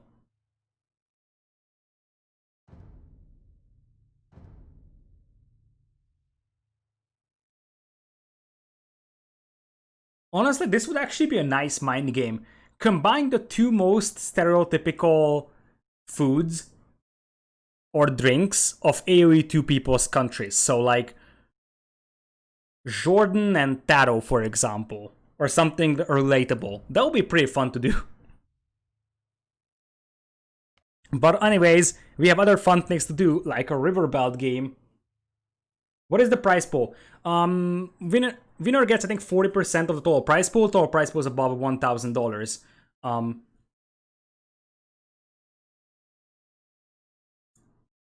Alright. So, as I told you, this is going to be a very aggressive map over here. Welcome to Riverbelt. This is where players spawn right next to each other over here. We'll have Hera playing Tatars in blue, and we're gonna have Liereyy as Huns in green. And Miguel is playing Turks, which actually could work out nicely over here, because if you go for scouts, you will get a free light cav upgrade, so Turks can be a decent scout civ here for this map, and it's likely that this is not going to go into knights, so this is actually a great idea, I would say, from Miguel. On the other side, we're gonna have Dogao as Celts. Again, you don't really need Arblast on a map where you are not gonna go into Imperial, and you will have Liereyy just playing standard Huns over here for the scout arenas. Archer range on the way for Hera, and honestly for Miguel, if he gets scalebarding fast here, then he could already pressure, and oh, Miguel doesn't even know how close his opponents are. That's actually so bad for him. In the meanwhile, Militia's on the way for Dogao, and that's something that is very, very underrated in Empire Wars. You can actually open men-at-arms, and that's exactly what we are seeing, and if you want to open men-at-arms on a map in this tournament, this is the map to do it on. And this is why I think Bulgarians are a little bit underrated, because Bulgarians would get the man-at-arms upgrade for free. So I could see indeed a man-at-arms push over here, and man-at-arms do decent damage against the scouts here as well. Plus they're also very, very dangerous to vultures. Nice quick was from Liereyy there, by the way. The problem here is that spears and the archers will be very, very dominant against Miguel, so Miguel might need to add archer range and go for skirmishers over here pretty fast. Archers and man-at-arms coming in here. I think that on the right side, Dogao is actually doing a better job than Liereyy right now. It's not necessarily better job, but he's actually having a better strategy right now. And, well, the man-at-arms are gonna kind of melt. Spearman is kind of far away, but still, Liereyy is losing quite a lot of scout arenas over here in this one. His wood line is going to be exposed. On the left side, though, it is Miguel who is in trouble in comparison to Hera, as he's gonna have the scouts here, but as long as Hera is just spamming spears, he can just win that fight there. And while that's happening, that is going to be some vultures picked off from Liereyy. Now, it appears that we might see Hera just transitioning and helping out over here, or he could go towards the base of Dogao and start killing vultures there. Dogao massing archers back at home for the time being, and there is still one man-at-arms over there, which is helpful for bashing your ways through the walls, and also one spearman. This is actually a pretty bad fight over here, I would say, for Liereyy, losing quite a lot of those scouts. In the end, he cleans this one up, but at the price of huge amounts of scouts, and now that Hera is over here close to Dogao's gold mine, Dogao will probably need to go back and defend with his archers, but we could see Miguel trying to run into the base of Hera and get some vulture kills. Dogao losing one will, could lose two, and could lose even more. Oh, the pathfinding for the vultures, it's so bad. That is 3 vultures down, could be 4. Dogao will need to come back home, and we also see Liereyy going for more and more scouts. Where are the scouts from Miguel? You don't really have great scout numbers for Miguel, and that really hurts. He's going for the greedier approach, adding some fish. So, in the long run, that's going to pay off, but right now they're facing quite a lot of pressure, and I don't see how Heresy is going to be able to defend against this one. Those scouts have +1 armor, but no other upgrades, so technically this flood of vultures could fight that one, but I think Miguel needs to start doing damage with his scouts here, because so far he has been less impactful players. 0 kills, 5 deaths is just not great. So he just needs something. He needs skirmishers to defend against this one, but Miguel is pretty much dead, I believe. He just doesn't know what to do. He's unable to defend against the archers and spears, and the problem is that indeed Dogao is facing heavy pressure. As I told you, don't look away because you might actually miss the entire game. And Miguel is going for the greedy fish heavy approach, but in the end he doesn't really have the eco to back that one up, although technically he is going to wall himself off and he could be fine defending with this tower, but I mean, he's still very far from helping out in combat, and Hera is going into Castle Age, which means it's going to be crossbows and siege workshop over here on the front line. I don't think this is happening for Heresy, because right now Miguel is just not a factor in the game. He's got a great eco, 47 eco is by far the best, but he's just going to let Dogao die here, because Dogao is only 4 skirms defending against Hera's archers, but now Lierey's got +1/+1 scouts over here. Bloodlines will soon come in as well. And, well, Liereyy with the second stable up as well. He is on the way towards Castle. There's 2 players going to Castle, both of them on AM side. This is looking very, very dominant from them. And as I told you, this is probably the map where I think that Liereyy and Hera are the most dominant on. Potentially, if this was against any other team, I would still say Liereyy and Hera are the best team on this map, because this map is so open, so raiding heavy, and that's exactly what Hera and Liereyy love to do.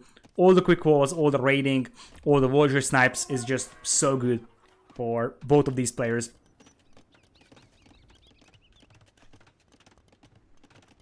And in the meanwhile, nice quick walls over there from Dogao, but that isn't going to be enough. Some spears here to defend, but if Liereyy is up to Castle Age, this is going to be knights, and unless he loses huge amounts of vultures here to the scout raid, I don't think it's going to happen. Plus, as I said, Hera with crossbows, he might just run past that tower and go straight into Miguel's eco, or just go and camp beneath it. And it appears that he's just gonna run past it. Crossbows are in. I think this is GG. I mean, Liereyy lost a few vultures, but Liereyy will still have enough to pop out a few knights, and in the meanwhile, Miguel is going to lose all his vultures here back at home. He's never going to clean this army up here. There's absolutely no chance for him to clean it up. And indeed, that is a quick strike back from AM over here. After 2 defeats, they are moving on to match point over here on probably the most dominant game from them so far. 19 kills for Hera, 7 losses only. Liereyy also played pretty nicely on this. I told you that this is going to be a fast game. 10 minutes game time. That's like, what, 8 minutes real time or so? You don't even have a good timeline because the game is so short. Riverbout is just such a fun map, I believe. It would be completely different in 1v1, by the way. That's the fun thing. I would actually love to see Riverbout in 1v1 now.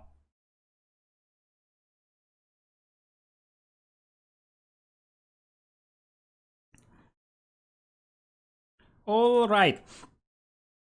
So, before we jump into what could be potentially the final game in this series, should Liereyy and Hera win this,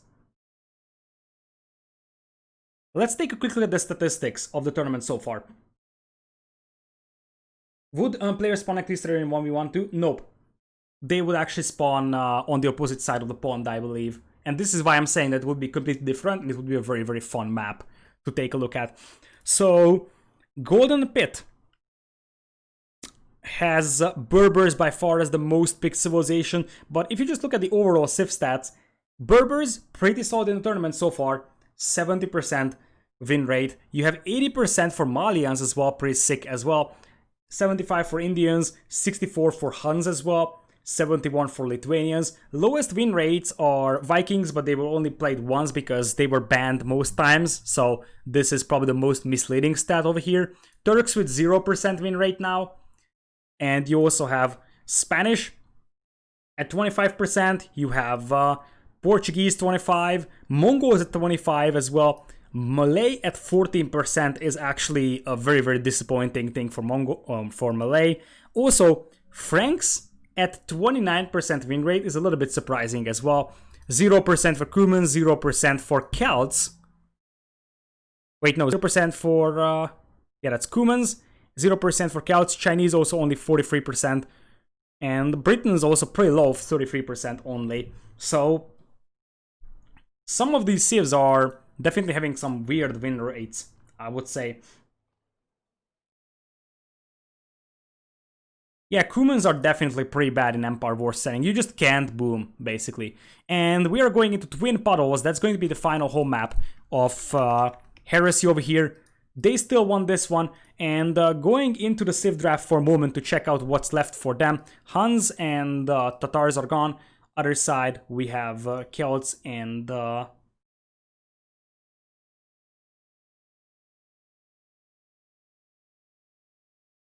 Cats and Turks gone.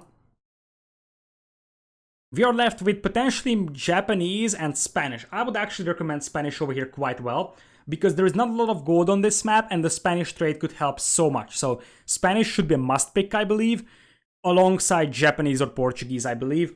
Other side, you have Indians available on a map that could drag very, very long. I think Indians would be the pick here, although Persians is a real possibility as well. Persians Malay is the most likely, but Aztecs could come into play, I would say, just for the sake of having them as an excellent Empire War civ. And Indians, potentially, because this could be the final game, and Indians are extremely strong in 2v2 as a cavalry civilization. Not undefeatable, but still pretty strong overall. Alright, this brings us to game number 6 over here. So welcome, this is going to be game number 6 in a best of 7.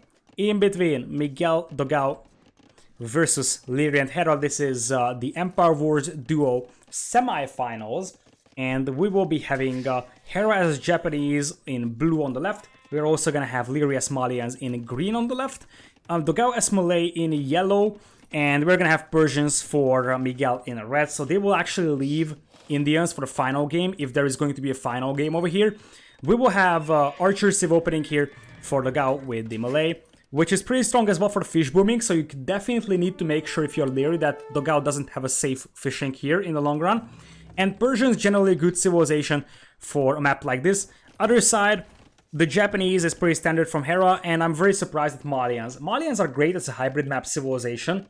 However, I believe that Spanish here could have been better, because if you take a look at the resources, you have 7,000 of gold here, you have 7,000 of gold here, and that is it. No more gold on the map. And because of that, you will need to add trade quite early on, and the Spanish trade could help so much because the trade route is also pretty short here in this one. Let's see if Liereyy can actually get some nice scout micro in here and get a villager kill. He's going to be able to get inside. Spearman chasing the scouts down right now. One of those scouts are relatively weak. Scouts on the way as well for Miguel, as he's doing some insanely long walls. I don't like this. He changes his mind. At the beginning it was like wall off here, but then he probably realized that his gold mine is so exposed, and they're gonna go for team walls. In the meanwhile, I think this is enough for Dogao to clean this one up. Nice micro by Liereyy to take that fight, but those scouts are weak, so the villagers could actually take the fight against them. And we're gonna have the scouts from Miguel just patrolling, making sure that the walls are up. So they definitely plan for the long game, I would say. It's not 7k gold, it's 5.5k. Yeah, it's 7 tiles. Which means indeed 7 times 800, which is 5.5k basically. That is correct, Alex. So those scouts shouldn't really be able to do a lot of damage. Dogao attempts a quick wall, but the scouts just run into the spearman here. So the difference here, it appears, is that Liereyy and Hera will wall themselves individually, but neither of the players are really going for an aggressive approach. I actually like the team walls a lot better for Heresy, and the fact that AM is not going for an aggressive approach just means that Heresy has time to finish off the walls, and we're gonna have a water fight now. The thing is that fighting against Persians water is pretty annoying, because it's hard to kill these docks, and Persians will also have faster working docks, so I would actually favor Persians over Japanese on the left-hand side pond. Right-hand side pond, Liereyy is going Malians and patrolling the shoreline with a fire galley, and it appears that Dogao is not gonna go for the water, but if Liereyy is just going for fishing, then Dogao can just start moving forward with the archers and spears. Indeed, he's doing it right now, and since Liereyy is the scout civilization, this could work out quite fine, because archers and spears could do quite a lot of damage. And if you take a look at Hera, he does have a few archers back at home, but it's not like it's a massive army, and it takes time to get to Lierey's base. Liereyy trying to quick gate this one in, and it is going to succeed, but the gates are relatively weak until they are not finished, so a lot of damage could be dealt into this one, and the spears and the archers are already coming. I would love to see Dogao pressing this gold mine as well from Liereyy, and well, Liereyy is going to be fully walled, but his base isn't going to be super great. There might be a hole, but I don't think there is. And oh, the gate is open for Liereyy! The gate is open for Liereyy. Nice quick walls behind that one, but that is still going to cost at least one villager over here for Liereyy. Plus, you have to run away over there. One archer bites dust thanks to the TC fire though, and remember that Hera is going into Castle Age, so Hera could go for crossbows. I like that Miguel is adding a second layer to his walls over here in this one, because the crossbows can get through that very easily. In fact, I would love to see double layer walls from Heresy in this one, just to make sure that Hera, when he gets to Castle Age, is unable to bash his way in there. Fire Galley fights coming in here, and numbers are absolutely even right now. We have a Castle Age on the way as well for Miguel as the final player. This is the better for Hera, because with the better Castle Age time, he's gonna have War Galley faster, so he can actually take somewhat better engagements. But the archers arrive over here, and we could see Liereyy losing his gold mine, and potentially quite a lot of villagers over here as well. Hera arrives with the reinforcements, but that is just still far from the archers right now, and Dogao could cause so much chaos for Liereyy over here. And if Dogao has a dock up here, this means that Dogao could contest this pond, and since Liereyy doesn't have gold income, this basically means that Liereyy is unable to replenish his ships in the long run. He's still able to pop out a few more fire galleys, but Dogao is actually in a better position to take that fight. Crossbow is also coming in alongside Botkin, and since Liereyy is not up to Castle Age, he doesn't have knights to clean this one up, as right now it is scouts against archers very soon. Hera is not going for the crossbowman upgrade just yet. He is probably going for War Galley. Yeah, indeed, he's going for War Galley instead of crossbows, but it also means that these scouts from Miguel could actually do some damage to the archers here, and that the crossbows could also beat Liereyy. Liereyy is kind of running for his life right now. He will actually go for knights once he gets up to Castle Age, and then this army could be in danger. But by the time that happens, I'm pretty sure that Dogao could be able to push off Liereyy from the water, because right now, Liereyy is without a reasonable gold income, like 4 villagers on this gold mine, but there's no mining camp nearby. Meanwhile, Miguel's scouts are just unable to inflict any kind of damage, and we're gonna have knights coming in here as well for Miguel. Double docks up as he's getting War Galley for himself as well. And I think this is the moment when Dogao is going to have to run back, because he is not going to be able to defend against the knights. And for Dogao, he is still on just 1 dock and Liereyy is on 2. He could finish off that weak fire galley, and indeed he is doing so. Nice micro over there from Dogao.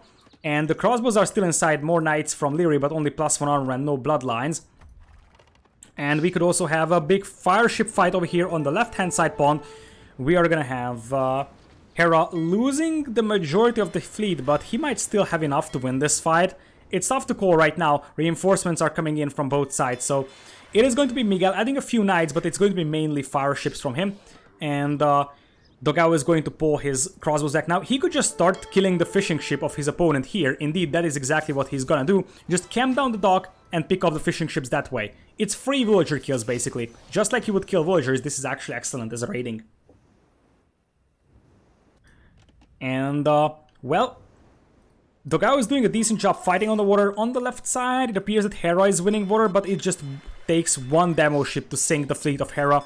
And remember that Dogao is a long-time water player, whereas neither of the AM players are really water-heavy players. They are good because they are generally great players, but it's not like they love playing on water by any means. And that's a lot of crossbows from Dogao. And see, Liereyy is going to have to idle most of his fishing eco. What is not idle is going to get killed by the fire galley over here. Left side, this is still a relatively uneven fight, I would say. Miguel is doing a beautiful job keeping his fire ships alive, but that could be an awfully big demo. Ends up being just an okay one over there, though. Let's see what the crossbows can do, though. Picking off the archers, and again, denying Lierey's wood income. Right now, Liereyy has 1 villager on wood, and that is by far not enough, so he's going to lose the pond. And if you lose the pond, Dogao can just start fish booming. In fact, he can secure this shoreline with harbors in the long run. He's even going for War Galley. On the left side, Miguel is also doing a decent job, and Liereyy is just gonna call it, because he has nothing. Now, is this a drop, or did Liereyy call it?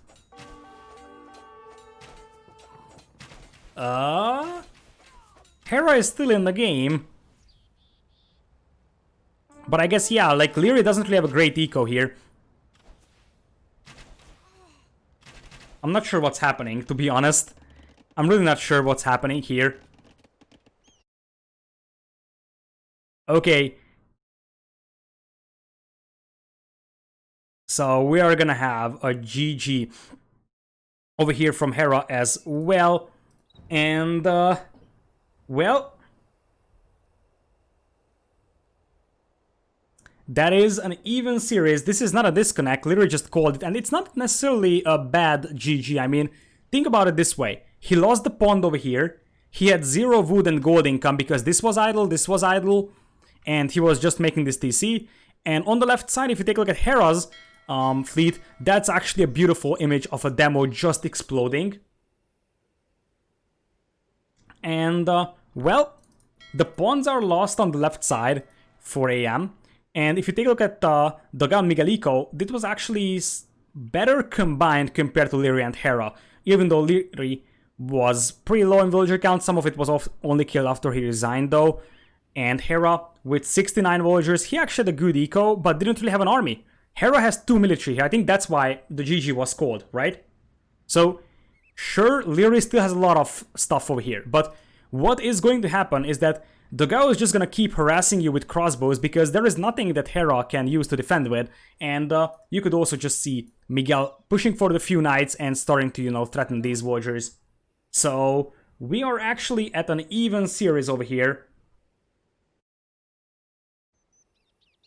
And 39 kills, 9 deaths for Dogao. He has played out of his mind, and overall, this was an extremely good game from Heresy. AM played okay, but Heresy just played absolutely out of their mind. This was by far the best performance of Heresy, I believe, in this one. And now, it is an even score. Kawasan is the deciding map in game number 7. The winner of this gets into the finals. Tomorrow, the loser is out. So, yeah, indeed, if Heresy didn't lose the game on Golden River, this could have been their series. But it's still a chance for them to win. And let's take a look at what civilizations are left for the players for game number 7, which is Kawasan. You have Japanese and the Malians gone, so they are left with Koreans, Portuguese, and Spanish. For Kawasan, neither of those are amazing civs, but Koreans can be pretty fun, Portuguese can be good as well. Both of these are good archer civs, and Koreans are great for securing map control as well. Could potentially contest the pawns with turtle ships in the long run. So either of these could be great, and of course you're gonna pick Spanish. Other side, you still have Aztecs available. Malay and Persians are gone. Aztecs, Goths, Indians. I would actually favor Indians and Aztecs over Spanish and Koreans anytime, to be honest. Goths will probably go unpicked. I would be massively surprised if that was the pick. But Aztecs, Indians over Spanish, Koreans, or Spanish, Portuguese feels way better. Indeed, Portuguese, Spanish, the entire Iberian Peninsula would actually show themselves in the game. At least it's not hard for them to, you know, decide which civilization they want to play. So, by the end, there is not a lot of left.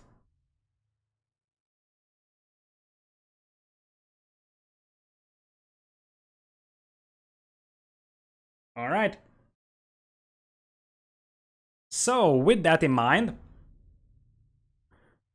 Kawasan is up. Let's go jump into game number 7 over here. So, indeed, Indians and Aztecs versus Koreans and Portuguese. There is no Spanish. Now, this is actually another very interesting civ combo for Liereyy and Hera over here. We're gonna have Liereyy as Portuguese in green. We're gonna have Hera in blue as Koreans. On the north, it's going to be Dogao as Aztecs in yellow. And on the right side, that is going to be Miguel as Indians in red. And I'm not sure what AM is thinking over here about Koreans and about Portuguese. Portuguese is actually a decent knight civilization, but I'm still surprised that you are not using the Spanish here. Although, technically, if you take a look at the Portuguese, all units cost less than 20% gold, or like 20% less gold, is actually better than the Spanish boost. Spanish is going to be better in the long run by far. However, at the beginning for Castle Age Knights pressure, Liereyy and Hera's Portuguese could be a better knight civilization. But the other thing still persists. How are you going to beat Indian camels? I don't know. I'm not cheering for anybody, by the way, in case you're wondering. I'm just making objections. I still believe that Heresy's civilizations are better, because I don't see how Liereyy and Hera are going to deal with massive amounts of Indian camels. On the left side, Koreans is a great archer civilization. I think one of the most underrated archer civs out there. So I'm actually happy with this selection. And yeah, I guess Portuguese with the gold bonus could be a pretty decent knight civilization. But anyways, this is actually a nice start over here from Liereyy. Picks off some scouts and picks off one archer from Miguel as well. Miguel could still send this scout over here back, and Miguel isn't really producing any spears. What's happening to Miguel? It feels like he was idle for a moment over here, loses the villager, but still no defensive spearman, which is awkward because he's getting pressured by Lierey's scouts here quite heavily. In the meanwhile, we'll have Dogao just massing archers back at home, might add a few eagles as well later on, and I think Hera is probably gonna go for a relatively fast castle over here. So, still no spearman from Miguel, which is extremely head-scratching for me. Looking at the pawns, we're gonna have Miguel and Liereyy docking the same pawn. The other two players aren't docking a single pawn themselves. And, well, we're gonna have team walls apparently here for Miguel and Dogao. Meanwhile, Hera and Liereyy aren't really bothering with huge walls, they're just gonna wall themselves in this one. So, Miguel kind of far away from Castle Age here. I think Liereyy is actually in a better spot in terms of that. But neither of those know that the opponent is on the pawn of the other one. Anyways, a ping coming in here from Hera, signaling that they could actually go towards Dogao's base with archers and potentially scouts. Scouts will be a great meat shield over here. If Liereyy gets chain barding or scale barding here, then they can be a great meat shield to just deal with the archers with the support of Hera's archers. Now, two eagles are out here, but eagles in feudal aren't amazing, especially without the extra armor against the archers, and Dogao isn't finished with his war, so this is still dangerous for him. And in the meanwhile, we'll have a push on the right side, so they might actually switch target towards Miguel.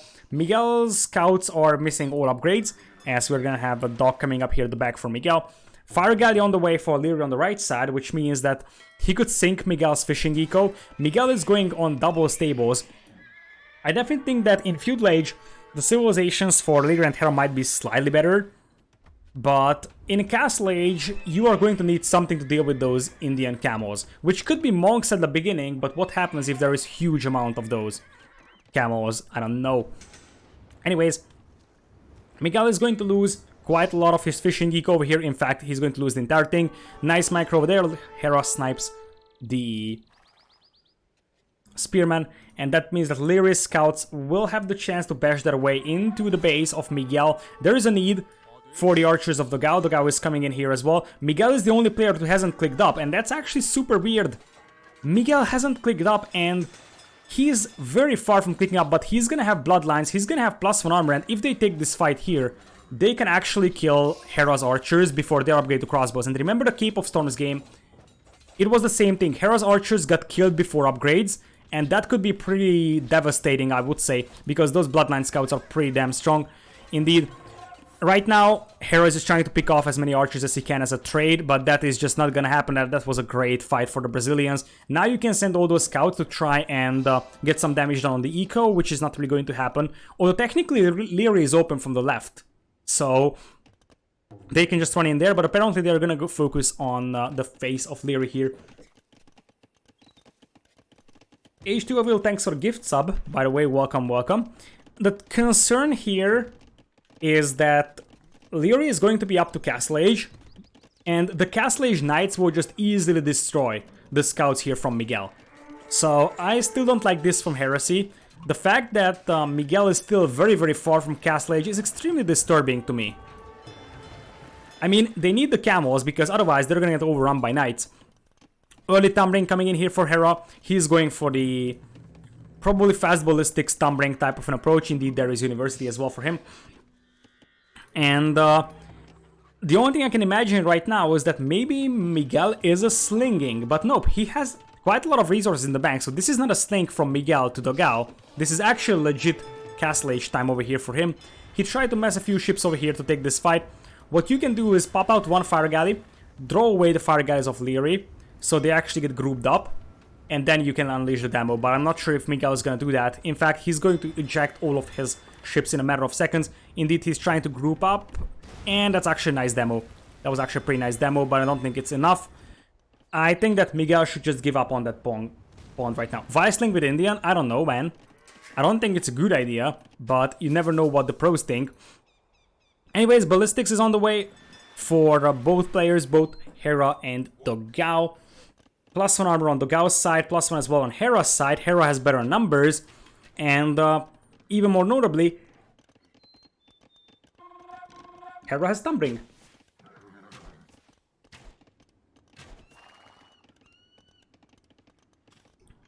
Still, that's a lot of scouts, and if Miguel can pick off the straggler reinforcements, that would still be pretty good, because that could help quite a bit here for Dogao at defending. But as I said, the problem here is that you're facing knights, and these scouts didn't really achieve a lot. They're just running around, but they're unable to kill any eco, unable to kill any units, and Miguel and Dogao are just gonna get overrun with knights and crossbows.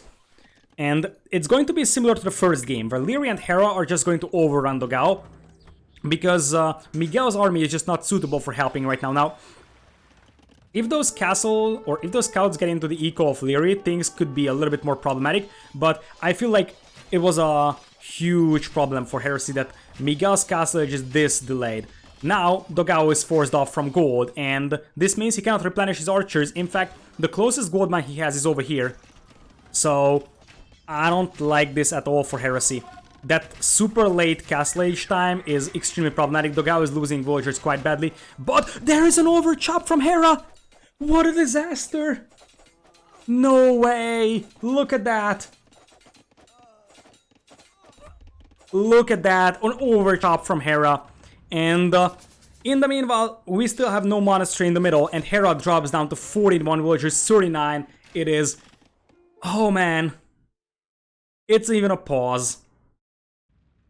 It's even a pause.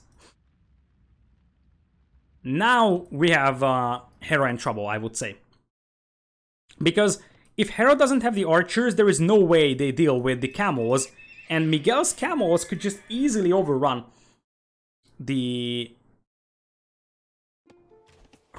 basically anything that Heresy has, or anything that AM has right now. Now, Hera still has good archer numbers, but he's losing a lot of villagers in this one, so he really needs to reboom into this in order to come back. And now that was a good use for those scouts, I have to say.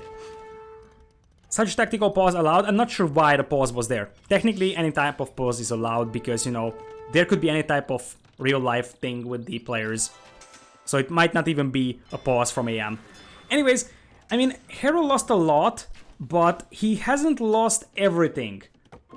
In the long game, I can see him coming back into this one. He's going to need time, I firmly believe that. But on the other hand, he has Thumbring crossbows with ballistics, and if they can bash their way into the base of Dogao here, with all those knights, things could turn around pretty fast, since Miguel doesn't really have a lot of camels, and Miguel is missing +2 armor, which is just coming in right now, and that's an awful fight for Dogao and Miguel. They don't want to take this fight before the camels arrive.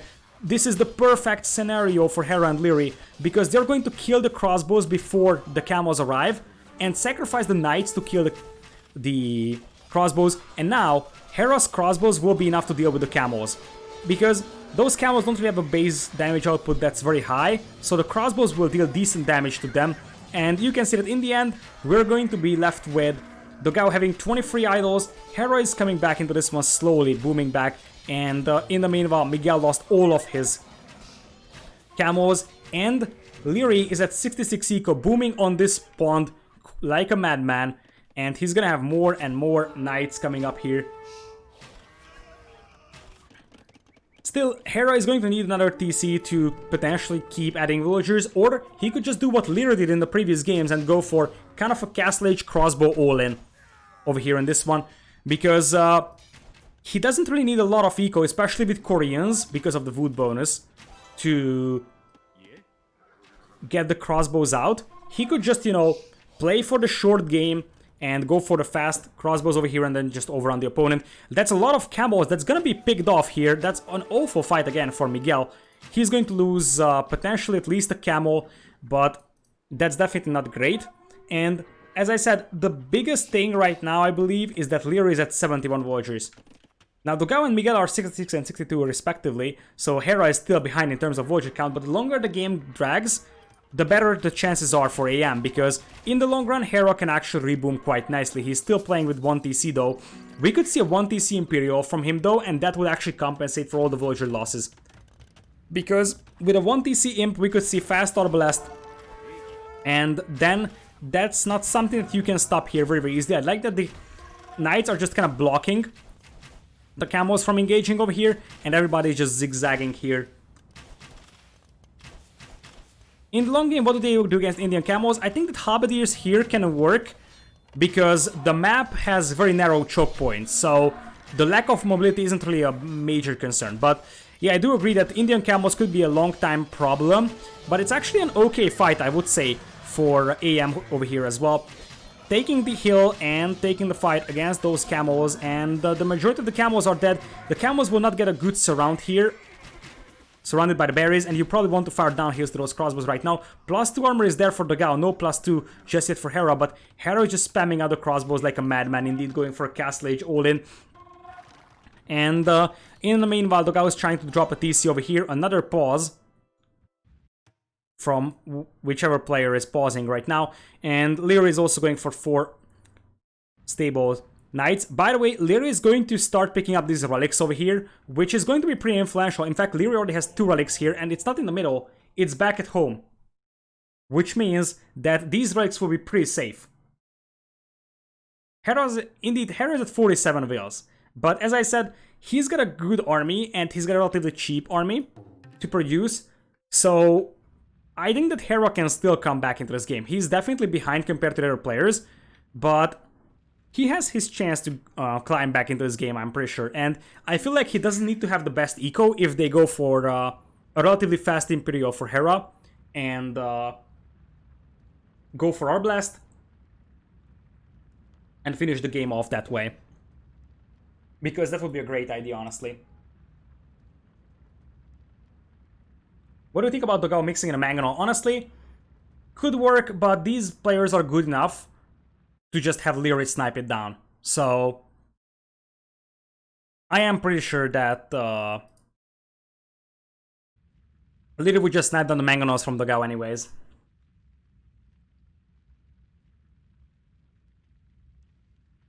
Remember Hera rating Portuguese a bad Syria in his recent rating video? Portuguese is actually very bad in 1v1, especially land maps. But 2v2 is different, especially if you don't have a lot of good civilizations left because of the draft. So, yeah, so much for that. Anyways, off we go. And, well, let's see how Liereyy is doing. Look at Liereyy. Liereyy could actually go Imperial here. That's actually sick. Lierey's got an insane macro behind this one. And Hera, also, look at the resources. If he stops producing vills for a brief moment, I can see him going into Imp. Dogao is also on the way to Imperial, though that's just pure Aztec eco that he's having. And I have to say that Liereyy and Hera are doing a decent job of preventing Dogao from picking up the relics over here, which is very important, preventing the Aztecs from the relics. It's 3 relics in the hands of Liereyy already, and we could see a 4th one coming very soon. Now, Miguel is not even close to clicking up into Imperial, and this could again be a great fight for AM. They could pick off quite a lot of camels over here as the crossbows just rain down death and destruction. But Dogao is already 40% towards Imperial, Hera just about to click up. And Liereyy, he needs to idle his tables a tiny bit to click up, I would say. He's got an insane fishing eco, by the way, but he will have to start dropping fish traps very soon here as well. Nice fight over there for Liereyy. He could get a good surround on Dogao's archers, and remember, you don't want to lose those archers before they're upgraded to Arbs, and that feels like it's going to be the situation for Dogao. Oh boy, by the time the camels arrive, Dogao is going to lose quite a lot of crossbows just before they are Arbs. And if you remember the Cape of Storms game, that's how AM lost that. Lost all the army before they're upgraded, and that's exactly what Hera and Liereyy were hoping for. Look at the army of Dogao. He's going to be up to Imp with 18 military. Hera is going to be like a minute behind, but with 48 military. And that is a huge advantage. I would say, on AM side. A few camels raiding here, but yet again, they aren't super influential. And right now we have Liereyy with 5 relics as well. Liereyy is also on his way to Imperial in a matter of seconds. And if you don't have at least heavy camel or for Miguel, they are going to die to the Portuguese Cavalier. Because Cavalier will still beat the camels over there. Camels will be somewhat cost efficient, but Cavaliers in the long run will just overrun them. Lierey's eco is by far the best in the game. Miguel and Dogao are not that much far behind, especially Dogao. Hera still 52 villagers, but it doesn't matter if he has 1 killer blob of Arblast, and that is a 1 killer blob of Arbs. Remember the MBL games where MBL had no eco and he had like 140 Arbs? That is somewhat similar. Camos on the way though for Miguel, and remember these camos have anti-building bonus, so they could just rush inside and deal quite a lot of damage. This is going to be the game of pauses again. This is paused by Dogao right now.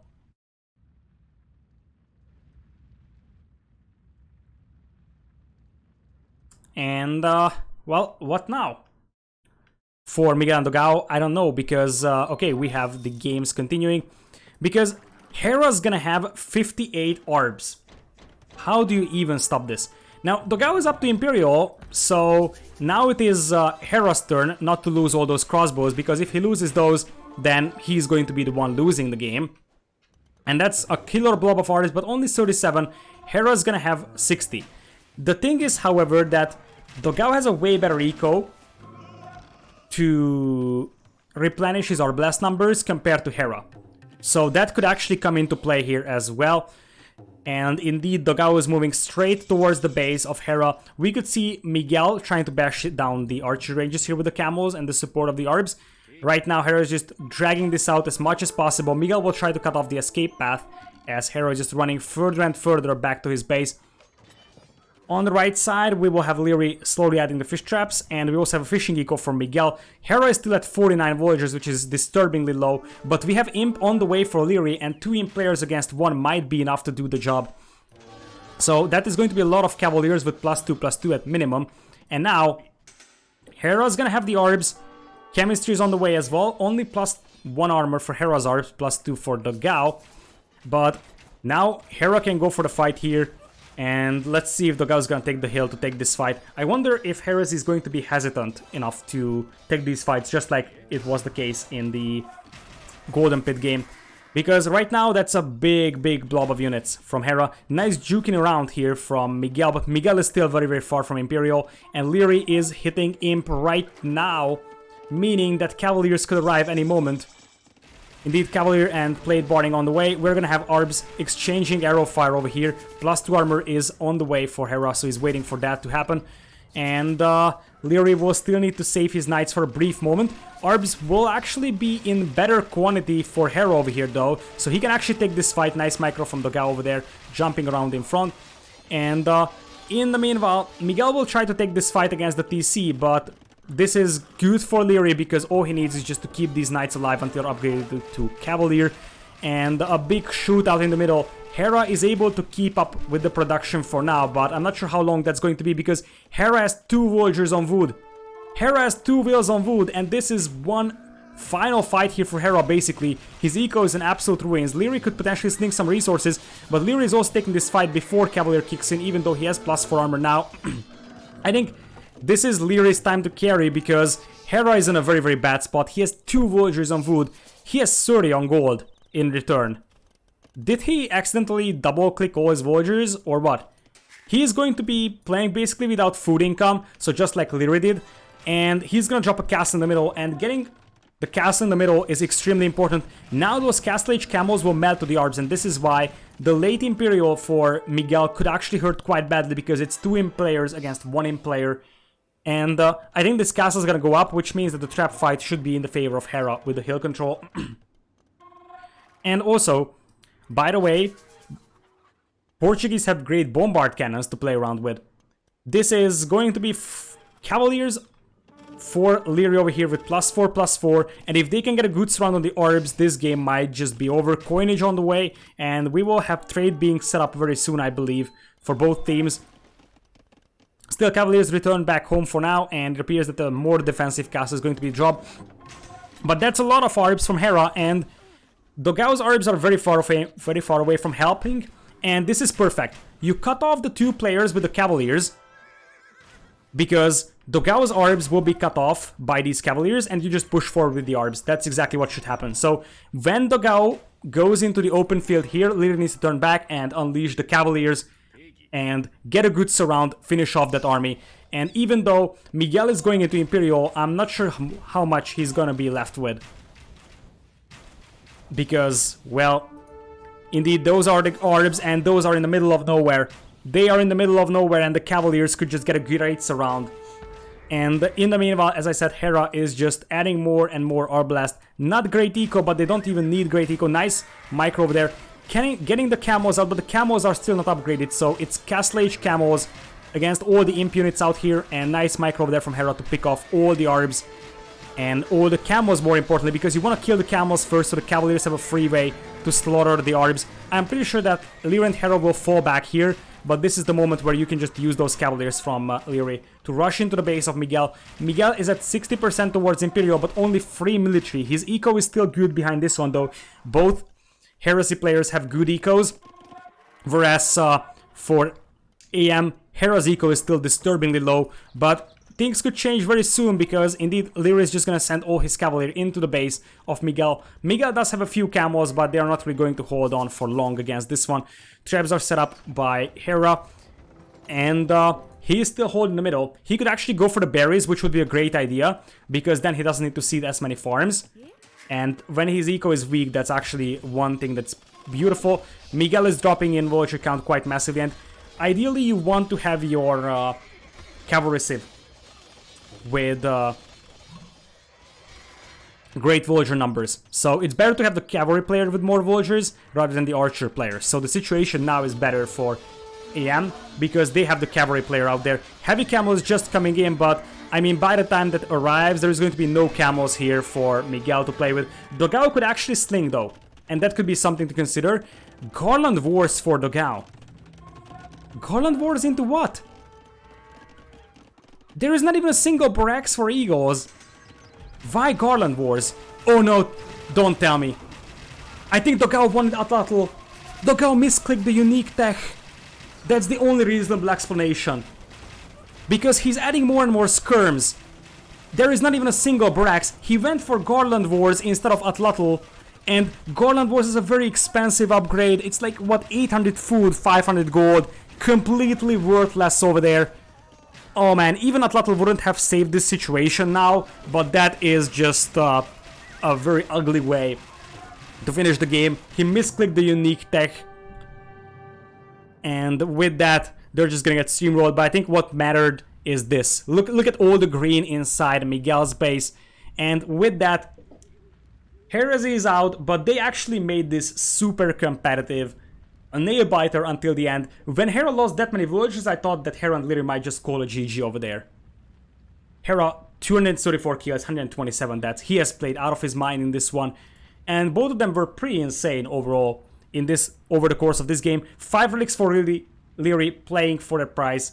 2,200 gold income from the relics over there for Liereyy. And with that, they just snowballed this. And indeed, this is where Heresy can be really sad that they have lost the Golden Stream game, because that was a winnable game. That was definitely a winnable game, and that just slipped out of their grasp, and that could have been a decider. But this was an amazing series, and again, this is going to be uploaded to YouTube as well.